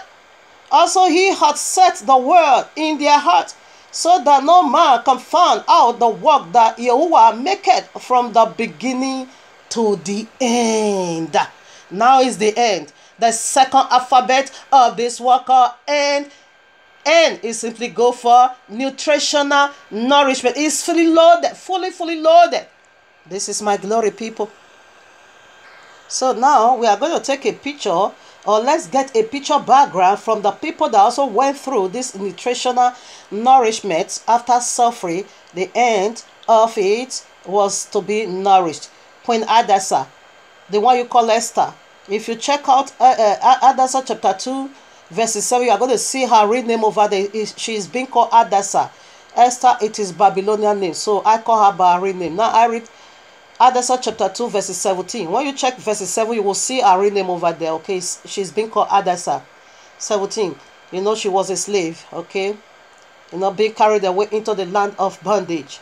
There we get this nutritional nourishment. And the king loved Hadassah above all the women, and she obtained grace and favor in the sight more than all the virgins, so that he set the royal crown upon her head and made her queen instead of Vashti. Then the king made a great feast unto all his princes and his servants, even Hadassah's feast. This feast was being called Hadassah's feast.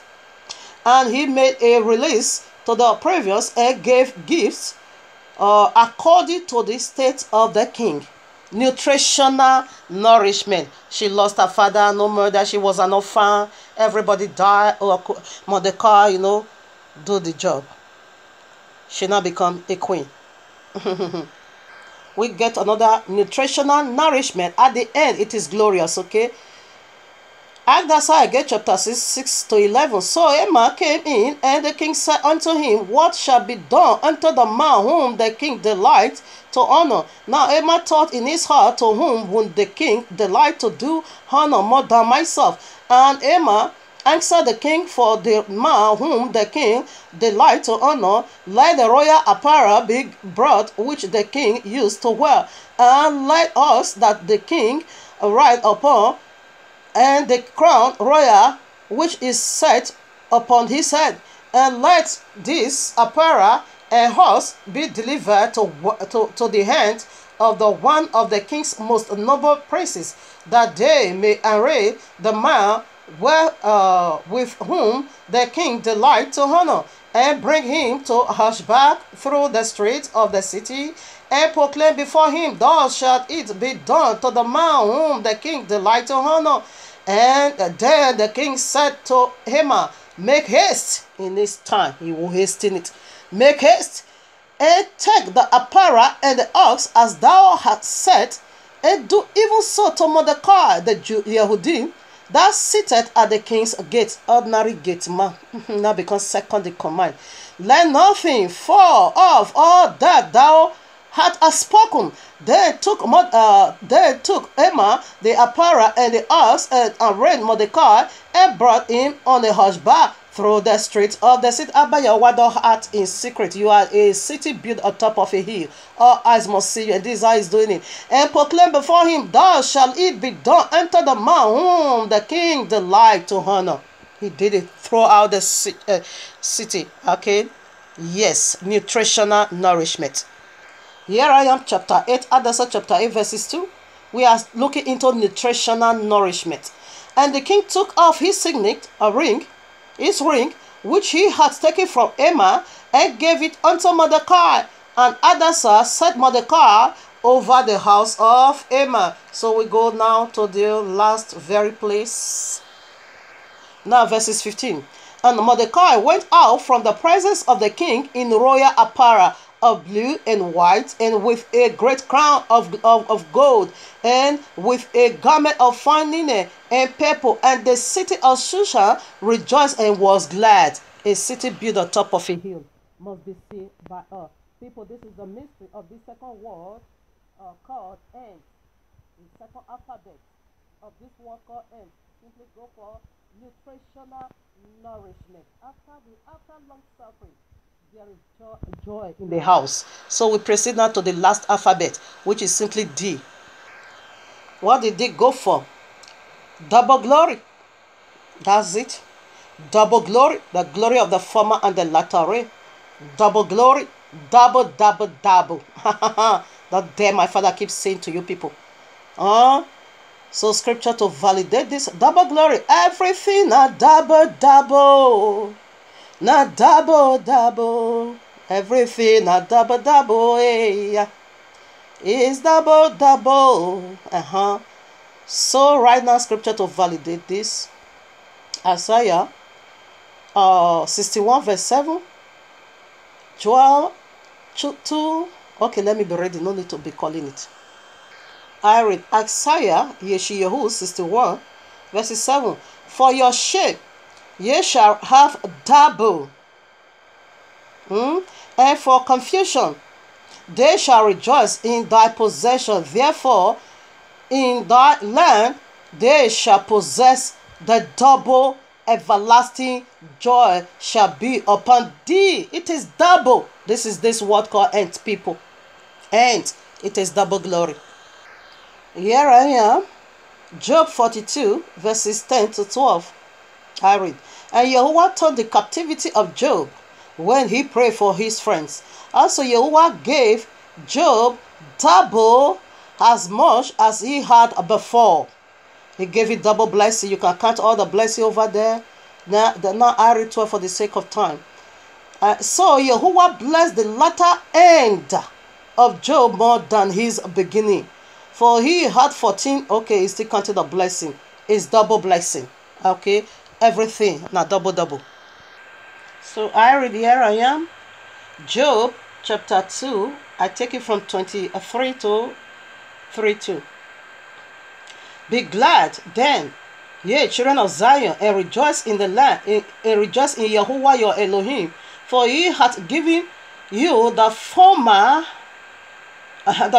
rain, and will cause to come down for you the rain. The former rain and the latter rain in the first month. The former is coming right back. That is double blessing. And the latter rain is coming right back.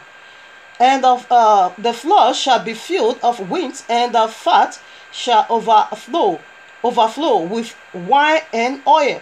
And I will restore to you the years that the locust hath eaten, the cankerworm, and the caterpillar, and the palmerworm, my great army, which I sent among you. And ye shall eat plenty, and be sanctified, and praise the name of Jehovah your Elohim, that hath dealt wondrously with you. And my people shall never be ashamed. Ye shall know that I am in the midst of Israel, that I am Jehovah your Elohim, and no else. And my people shall never be ashamed. And it shall come to pass afterward that I will pour out my spirit upon all flesh, and your sons and your daughters shall prophesy. This is resurrection. Your old men shall see dreams, and your young men shall see vision. This is resurrection of the last days, promised kingdom to Israel. And also upon the servant and upon handmaid, even the servant, even the Gentiles, they are the handmaid here. The spirit of Jehovah is coming right to them. In those days will I pour out my spirit, and I will show wonders in the heavens, in the earth, blood and fire and pillar of smoke. The sun shall be turned into darkness. That is the anti-Messiah that is about to corner the serpent, the Allah, the Islam. Darkness is about to fill this whole world now. But his own, you see, is separated his own from the darkness. And the moon into blood before the great and the terrible day of Jehovah come. And it shall come to pass, whosoever that call upon the name of Jehovah shall be saved. Shall be delivered, for in Mount Zion and in Jerusalem shall be deliverance. And Jehovah had said in the remnant whom Jehovah shall call. Double blessing, everything now double. Now here one more promise, here one more faithful word from Abba Yehovah. Matthew 7:9-11. Or what man is there of you, whom if his son asks bread, will give him a stone? Or if he asks a fish, will give him a serpent? Serpent is the dark hour, which is the very Allah. If ye dare, being evil, know how to give good gift unto your children, how much more shall your Father which is in heaven give good things to them that ask him? Nutritional nourishment, double blessing. Enter now, oh my Father, into the land, into the promised land that filled with milk and honey. You know, our Messiah is coming. You can read Matthew 24:29-31, Revelation 21:1-6. Okay, our Messiah is coming with great glory, and the same with us, his elect. Revelation 1-6, no more tears, no more sorrow, everything is new. Behold, I make all things new, for the former things is gone. Okay, now we behold a new thing, and this is the resurrection we are talking. It's all about resurrection, as Abba Yehovah titled it for you and me. So right now we have from point 4, 1-4. I'm going to rush this by his grace. Point 1. Abba Yehovah iborobo sekeya. Abba Yehovah imasantalabu yeke. Abba Yehovah igorobo skarabo. Abba Yehovah imasantalabu yenderebo. I just bless his name. Point 1. What is milk and honey in the promised land? The milk is over there, simply represent the word of Abba Yehovah. And the honey, I liken the honey to be the Ruach HaKodesh, because they both go together. They both goes together, the milk and honey. The Holy Spirit and the word, they both go. You can't have one and don't have the other. The foolish virgin, that is what they were not having. Okay, they have the lamb. The word is also Messiah. They have the counterfeit Messiah, and they were not having all here, because you can't duplicate at all the Ruach HaKodesh. They were not having that one. They both always goes together. That is the milk and honey in this new land, the promised land, the restored garden of Israel, where we are going to now. We are about to take our leave. Okay, so let's get a precept. Peter chapter 2. So we want to look into what is the milk in the land that filled with milk and honey. 1 Peter chapter 2 verses 2. As new born babies, desire the sincere milk of the word, that ye may grow thereby.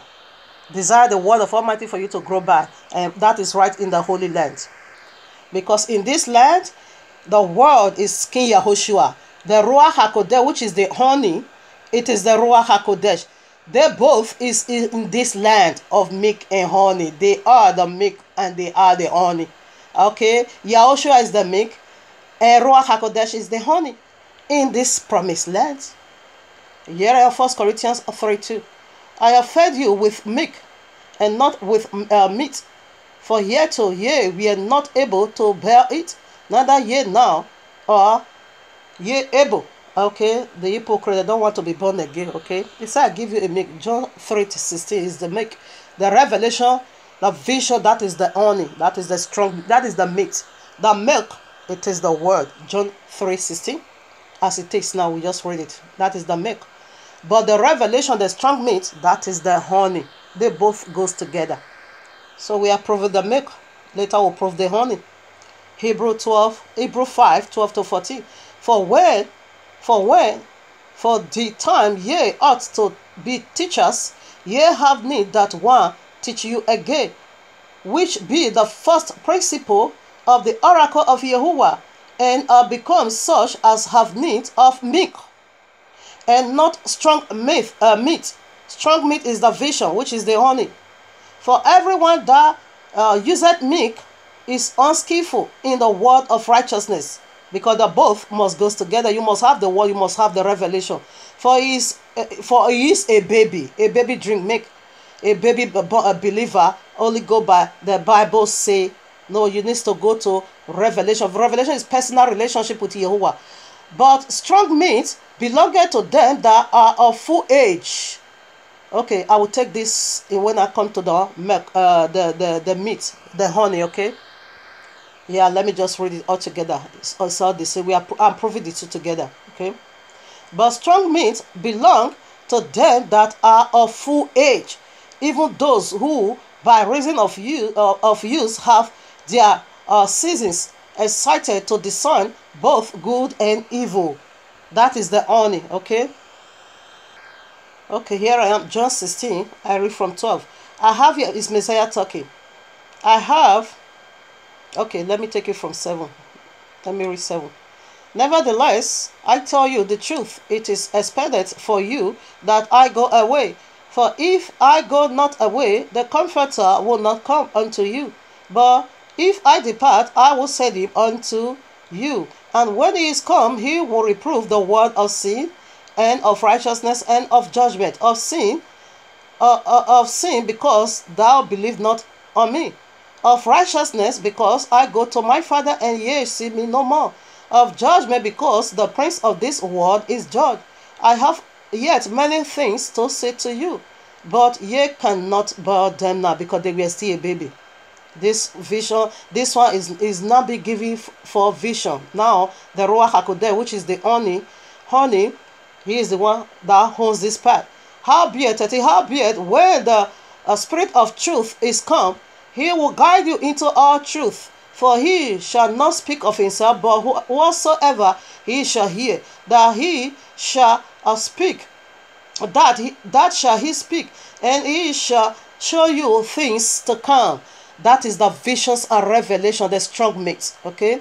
He shall glorify me, for he shall receive of me, and shall show it unto you. For all things that the Father had are mine. Therefore said I, that he shall take of me and show it unto you. He is the power of visions. Okay. Here I am, 2 Corinthians chapter 12, I take from 1 to 4. We are talking about strong meat, which is the honey, right in the kingdom. The Ruach HaKodesh himself is right there. When Abba Yahweh bring you now to the fullness of his glory, this is what you are going to see. It is not expended for me that less. Rather, it is necessary to be boastful. But won't profit nothing. I will come to visions and revelations of Yahushua. Okay, that is where I just want to read. You can take it out to 4. He said, I'm going to come to visions and revelation. I know he's going to reveal it to you It is the Ruach HaKodesh. That is the honey. Milk and honey in the land restored. Let's see a little bit of the journey of our forefather that finally entered into the land that filled with milk and honey. How it will, Abba Yahweh never promised you that it's going to be easy until you get to the end. He said those that endure to the end shall be saved. This is the glory of the end. So it depends on how you are going to tighten up your bed or buckle up your bed to make sure that you come to the end, because the end, it is where the glory is, okay? It is where the glory fully loaded. Right now, this is the journey of our forefather that walked in 42 countries without document, but Abba Yahweh was that document. They begin to cross border to border. Illegal. Some say place cost. Some say deport them. Abba Yahweh say you are a liar. I'm taking them into the promised land. That field would make a honey. Okay, here I am. Exodus 15. I take it from 22 to 25. So Moshe brought Yisrael from the land, from the Red Sea, from the Red Sea. And they went out into the wilderness of Shon, and they went 3 days in the wilderness and found no water. And when they come to Marah, they could not drink of the waters of Marah, for they were bitter. Therefore, the name of it were called Marah. We are bitter. This is the bitterness of this journey until you get to the end. You see Joseph, his household persecute him, throw him in prison now, suffer for a whole 30 years for what he knew nothing about. It is bitter in the beginning, but at the end, you also see that of Job. 10 children eat, but at the end, it was double. Enjoy to the end. That is why Abba Yahweh put this list over here, the points, because no matter what you are going through now, always focus on the end, not what you are going through right now. 24. And the people murmured against Moshe, saying, what shall we drink? And he cried out unto Yehovah, and Yehovah showed him a tree. Notice here, it's a footnote. A tree which when he had cast into the waters were made sweet. There he made for them a statute and a ordinances, and there he proved them. Okay, right now, you see now, in this journey, it is bitter. Okay, we see when they were in the wilderness, there was no water to drink, they lack. Okay, now what happened? Even though the water was so bitter, that is the end we are talking about. Even though the water was so bitter, unable to drink it. As soon as Abba Yahweh command Moshe to throw a tree inside that water, the water now becomes so sweet that they all now drink and they were revived. Okay, what was the bitter and why the water was bitter? We also know that water represents the word of Abba Yahweh. Okay, Ephesians 5. You can see Ephesians 5 for them. Even John chapter 15, you can also see Messiah, John chapter 15 verses 3 or so or 4. It said you are clean by the washing of your feet. Because it said by the word I have spoken unto you, you are clean now. So the word is to cleanse us. The word represents water also. Now, they couldn't drink that word. That word was bitter. They couldn't take the word of Almighty Yahweh because now it is bitter. What was the bitterness over there? It is what transpired in Genesis 3. Okay. Saint Peter, mixed up himself inside the royal law. He threw himself, he makes the royal law bitter. You see Genesis 1 and 2. It was wonderful. Abba Yahweh bragged over all his works. Day 1 to day 6, it was very good when it comes to day 6. Day 1 good, but day 6, it is very good. He bragged over all his handiwork because there was no bitterness. They were sweet, they were wonderful. But as soon as Serpent came in Genesis 3 to deceive the woman, therefore he now make the world, the once royal, beautiful, lovely royal law, he now make it bitter. He is the bitterness of inside the royal law. There wasn't death before. There wasn't sorrow. There wasn't poverty. There wasn't darkness. There wasn't lack. Sepe include them all inside the royal law. That is what he added. That is the bitterness in this journey. That is the bitterness we are going through. Even in you and me, as soon as the fall took place, there is something in our liver very close to the kidney or soul. They call gallbladder. Everybody carry this bitterness in our heart. Gallbladder. Maybe I'm going to show you the picture. This green object over here, you see, this is gallbladder. And this is what serpent imputed right in Genesis 3. Because he was the death, he was the sorrow, he was the poverty, he is the darkness, okay?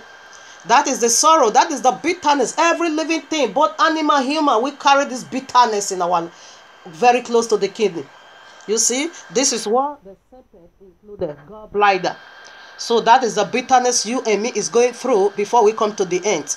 It is already there until they be wiped out. The bitterness is already there. But a glorified body is not going to be having this gallbladder. No. This is what the devil included. It genetically modify you and me and put in right there gallbladder to make life bitter for us. You see, the water was so bitter. The word of Almighty that is so sweet. Sweeter than a honeycomb. Like a dark thing that we say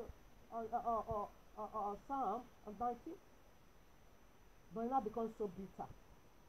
That Abba Yawana begin to destroy the works of his hand. He now begin to send the works of his hand into exile.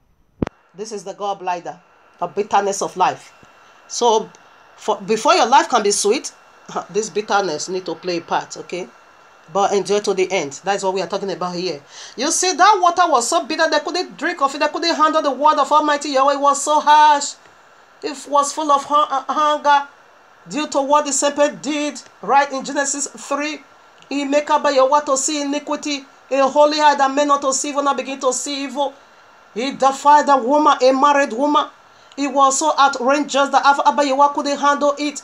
That he now curse. That is the bitter. He now begin to curse. He cursed both the serpent and he cursed both the man and the woman. Curse the ground. He cursed this earth. You and me is living is being cursed, okay? Yes, that is the gallbladder. The water is bitter now. He cursed this earth. This earth is one. This earth he once made as Garden of Eden. You know, become curse. Go and check it out. Genesis 3. Curse. You need to suffer. You need to work. You need to eat by the sweat of your feet, of your face. Excuse me. The woman bringing out a child, you must see hell. Yes, that is the gallbladder. The royal honor becomes so bitter because serpent throw himself over there, makes it bitter. So here is the good news for you to enjoy to the end. What happened now? As a tree is being thrown into that water, it now becomes so sweet that they not drink. Who is the tree? It is King Yahushua HaMashiach, the tree of life. Genesis 2, I think 9. You're going to see it over there. The tree of life was also in the Eden's garden. Not the tree of knowledge of good and evil once threw himself inside the royal law. Therefore, the royal honor becomes so bitter. But now, the tree of life, King Yahushua HaMashiach, now throw himself now inside the royal law. The royal honor becomes sweet. So they were able to drink it. So now we can able to stand before Abba Yahuwah through the works of redemption. This is what we are talking about, resurrection. Okay? Resurrection through the work his son did right on the cross, paying for you and me this debt we could not pay. This penalty, he took it upon himself, and that makes it so sweet now. You can read Ezekiel chapter 3 verses 1 to 4. You will see the sweetness of the word now, because the tree of life threw himself already inside it. But in the days, here I am in Revelation 10 7 to 10 or 11. But in the days of the voice of the seventh angel, when shall be, he shall begin to sing, the mystery of Yahweh should be finished, as he had declared to his servant, the prophet. And the voice which I heard from the heavens spake unto me again, and said, Go and take the little book which is in the hand of the angel, which standeth upon the sea and upon the earth. And I went unto the angel and said unto him, Give me the little book. And he said unto me, Take it and eat it up, and it shall make thy belly bitter, but it shall be in thy mouth as sweet as honey. Okay, that is the persecution we are going through. And it was so. He makes his belly bitter, and it was sweet. Okay, but at the end, everything is going to be sweetness. When this gallbladder is no more in us, that is the glorified body. You see, Joseph also received this bitterness because he saw a strong vision, which is the honey. The word is given unto him, and the vision consummated. As he declares it out to his brethren, what did they do? They make life bitter for him. They make life miserable. He went through this bitterness before he now went into the sweetness and said, Indeed, my vision has come to pass. which is the Ruach HaKodesh. Now point 2. Tears must flow in the night. Joy must come in the morning. The night is his chastening for what took place in Genesis 3. The morning is his forgiveness for eternal life. And to discipline us is through the evil angels. Psalm 78, 49.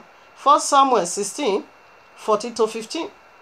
To forgive us completely, finally, and bring us unto himself is through his son, King Yahushua HaMashiach. John 3:16. So now we are going to see the scripture to validate this. Joy must, tears must come in the night. Psalm 30, verses 5. I read, for his anger endured but a moment. In his favor is life. Weeping may endure for a night, but joy cometh in the morning. The night is serpent. That is the teaching of serpent inside the royal law that is making life bitter first before the joy will come in the morning. And the morning bring about the good news of Abba Yahuwah, which is King Yahushua HaMashiach, the power of the day, the light of the world. The darkness, it is serpent, is almost first of all come, then the light will come. Revelation 12:1. It said, there appear a great signs and wonders from the heavens. After that, what happened? He said, another sign appear, the red dragon. We see it also has to be there, because he said, I want to make myself like the Most High. But making himself like the Most High is to make life bitter for you and me. Hosea 6:1-3.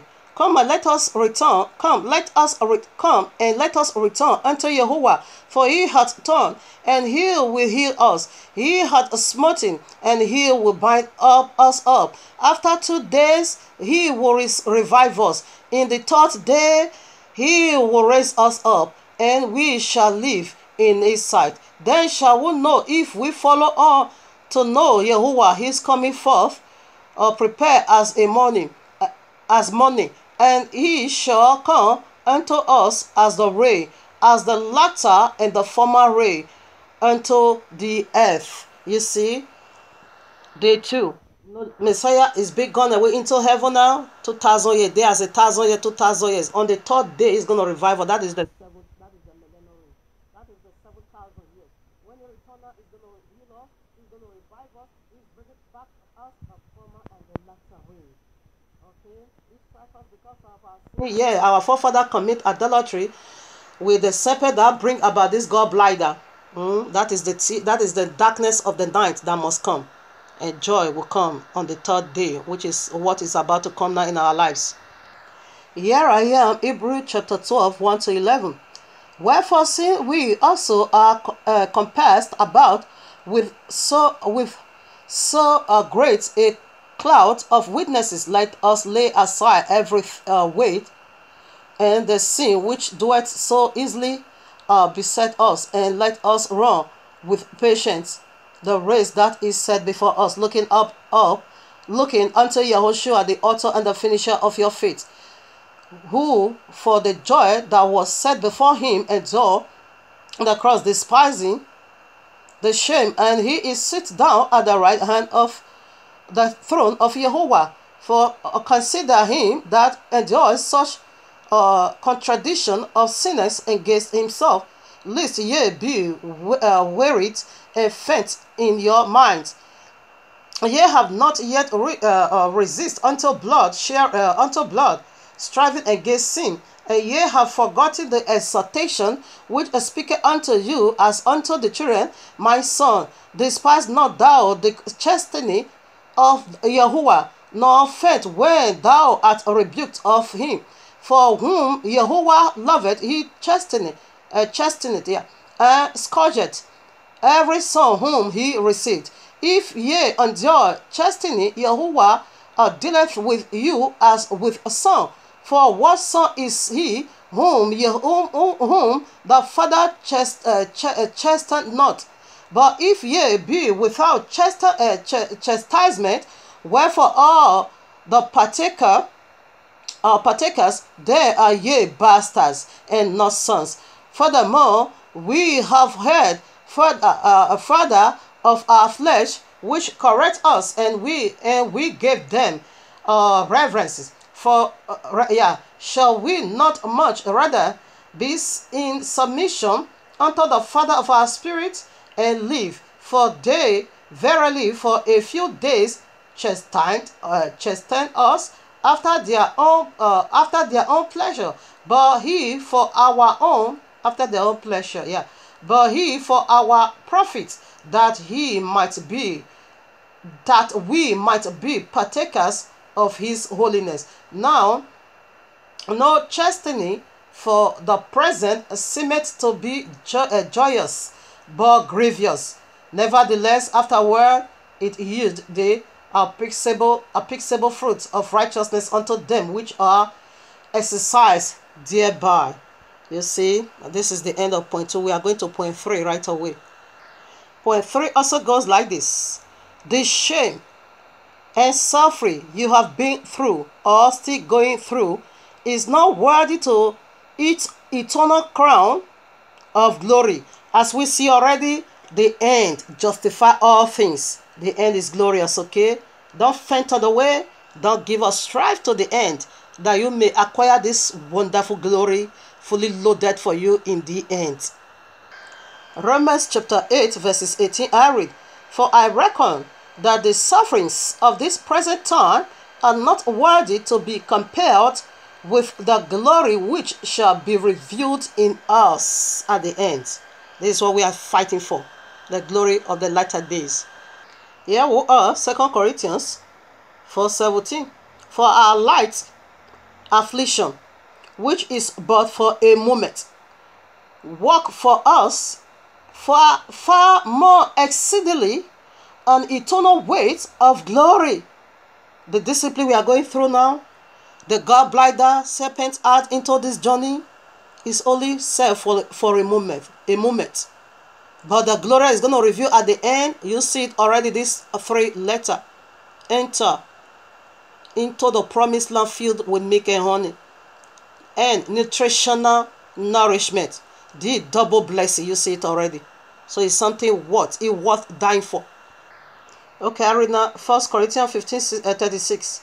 "Thou fool, that which thou sowest, is it not quickened? Except it die. If your old body don't die, the glorified body cannot come. If you plant a seed, if it don't die, it cannot bear more fruit." Let's take the picture from King Yahushua. He goes down, and today what happened? He gave fruit. He gave birth to many souls, including the Gentile.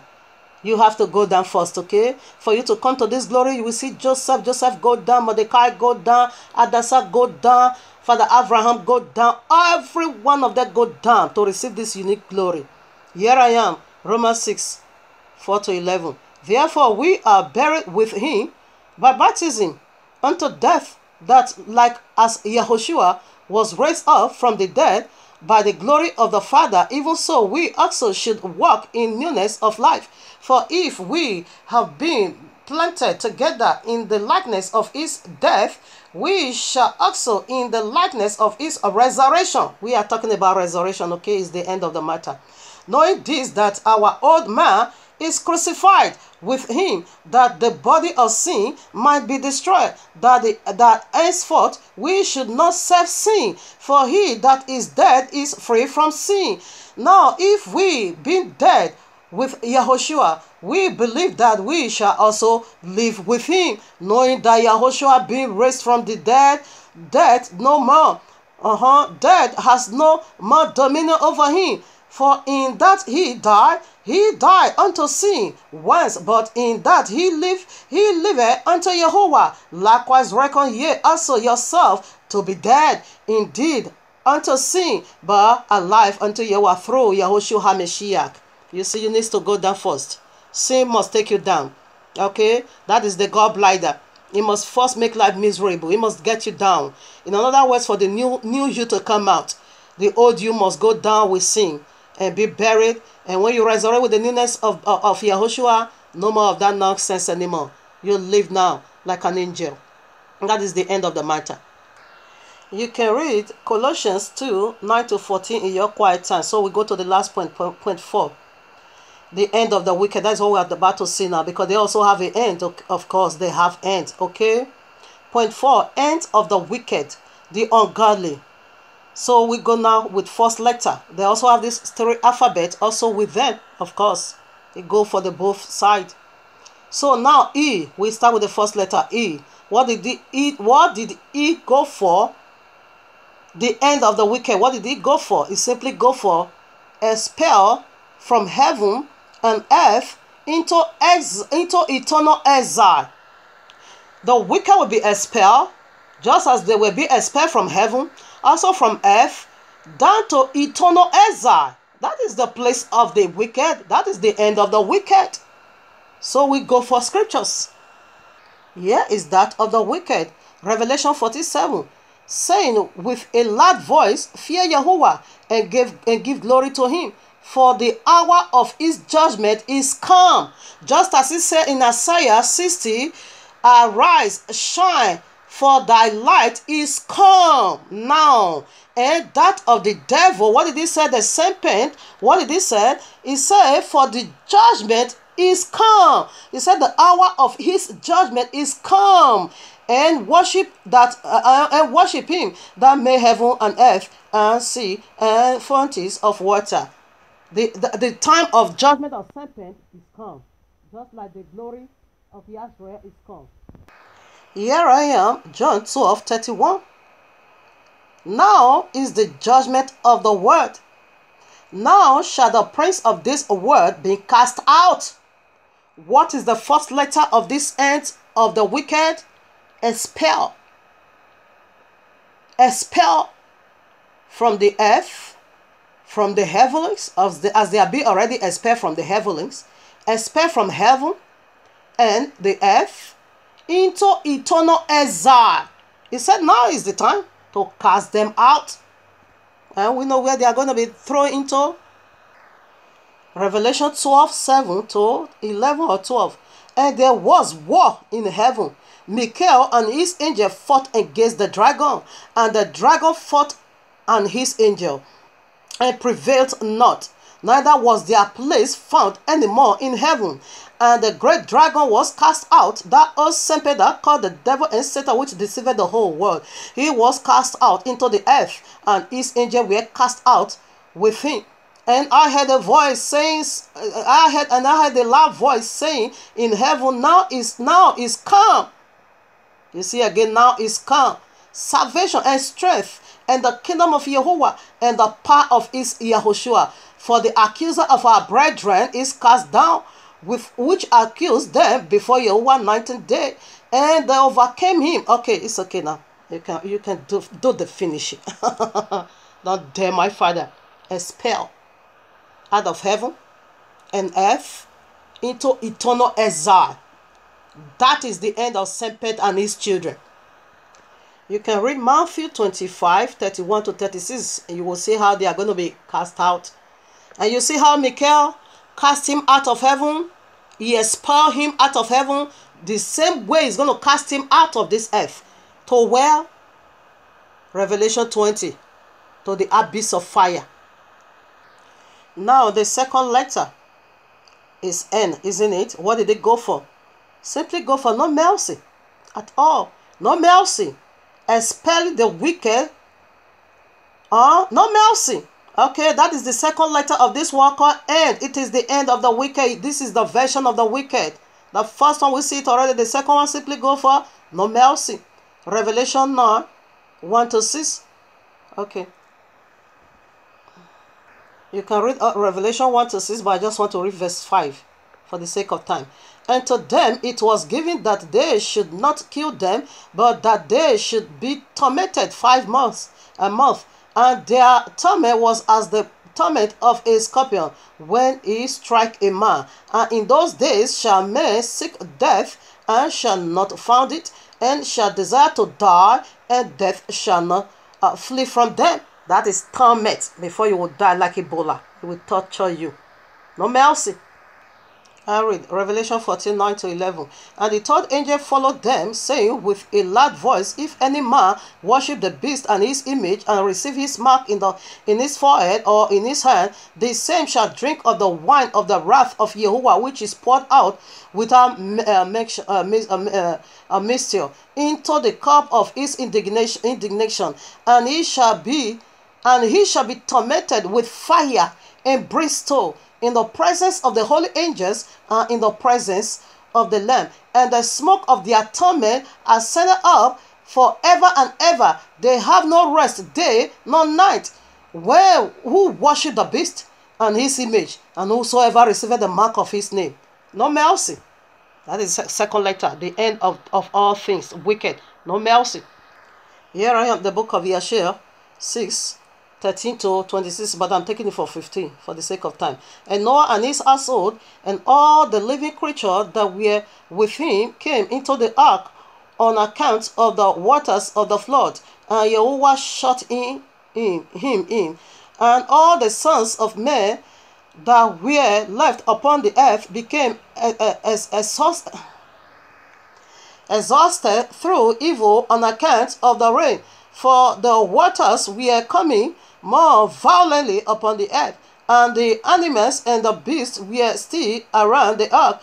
And the sons of men assembled together about 700,000 men and women, and they came unto Noah to the ark. And they called to Noah, saying, open for us that we may come in to thee in the ark, and wherefore shall we die? And Noah with a loud voice answered them from the ark, saying, Have you not all rebelled against Yahuwah, and said he does not exist? And therefore Yahuwah brought upon you this evil to destroy and to cut you off from the face of the earth. Is not this the things which I spoke to you of 120 years back, and you would not hearken to the voice of Yahuwah, and now you desire to live upon the earth?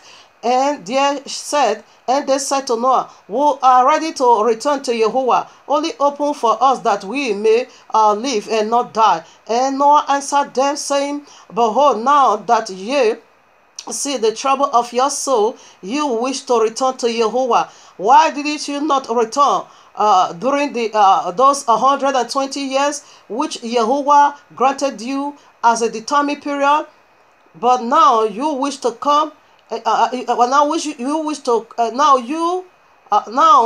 you come and say and tell me this on account of your trouble for your soul. Now also Yahuwah will not listen to you, neither will he give you, neither will you give ear to you on this day, so that you may not succeed in your wish. And the sons of men approached in order to break into the ark, to come in on account of the rain, for they could not bear the rain upon them. And Yahuwah sent all the beasts and animals that stood around the ark, and the beasts overpowered them and devoured them from the place. And every man went his way, and they scattered themselves upon the face of the earth. And the rain was still descending upon the earth, and it descended 40 days and 40 nights, that the water prevailed greatly upon the earth, and all the fish that was upon the earth or in the water died, with men, animal, or beast, creeping things, or birds of the air, and they only dead. Only remain Noah and those that were in the ark. No mercy. Okay, this is how he's going to wipe serpent and all his children with no mercy. Here we are in the last alphabet. What does that go for? D, isn't it? It simply go for double death. We are getting double blessed. They are getting double death. Okay, right now. Revelation 18, 1 to 8. This is the end of the wicked. And after these things, I saw another angel come down from heaven, having great power, and the earth was lighting up with his glory. And he cried mightily with a loud voice, saying, Babylon the great is fallen, and is become the inhabitants of devils, and the hold of every foul spirit, and a cage of every unclean and hateful bird.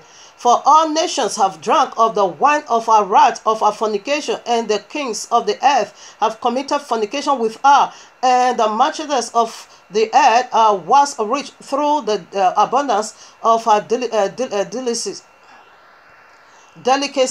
And I heard another voice from heaven say, Come out of her, my people, that ye be not partakers of her sins, and that ye receive not of a plague, for her sin have reached unto heaven, and Jehovah has remembered her iniquity. Reward her even as she reward you, and double unto her, double according to the works in cup which she hath filled, as feed filled to her double. It is double death. How much she hath glorified herself and lived deliciously, so much torment and sorrow give her. For she said in her heart, I sit a queen, and I am no widow, and shall see no sorrow. Therefore shall plagues come in one day, death and mourning and famine, and she shall be utterly burned with fire. For strong is Jehovah who judged her. This is the double death, the end of the wicked serpent and his children. Here I am, Revelation 20, 10-15. And the devil that deceiveth them were cast into the lake of fire and brimstone, where the beast and the false prophet are, and shall be tormented day and night forever and ever. And I saw a great white throne, and him that sitteth on it, from whose face the earth and the heaven fled away. This is the first earth and the first heaven that needs to go for you to know that the royal law is complete. Here is it. And there was found no place for them. And I saw the dead, small and great, stand before Jehovah, and books were opened, and another book was opened, which is the book of life, and the dead were judged out of those things which were written in the books, according to their works. And the sea gave up the dead which were in it, and death and hell delivered up dead which were in them, and they judged every man according to their works. And death and hell were cast into the lake of fire. This is the second death. That is the double death that is waiting the wicked serpent and his children. Allah, God's fire, Jesus, and their children. This is their end. Everyone has end. Okay? Family, here is the mystery of end. So much, even though it's just 3 alphabets, but it's fully loaded. Afo, afo, afone, afone, afone, oh, hey, afone, afo, afone, igbinafo, ohanfo, okwofo, okpokpofo, esurio wane, oriono warene, afo, afo, iboribo seke, iboribo seke, iboribo seke, afo, afo, afone, afone, oh, afone, ogwefo, eferene, ahiafo, ogogorende, ehwefo, ujirene, udemvefo, atemurene.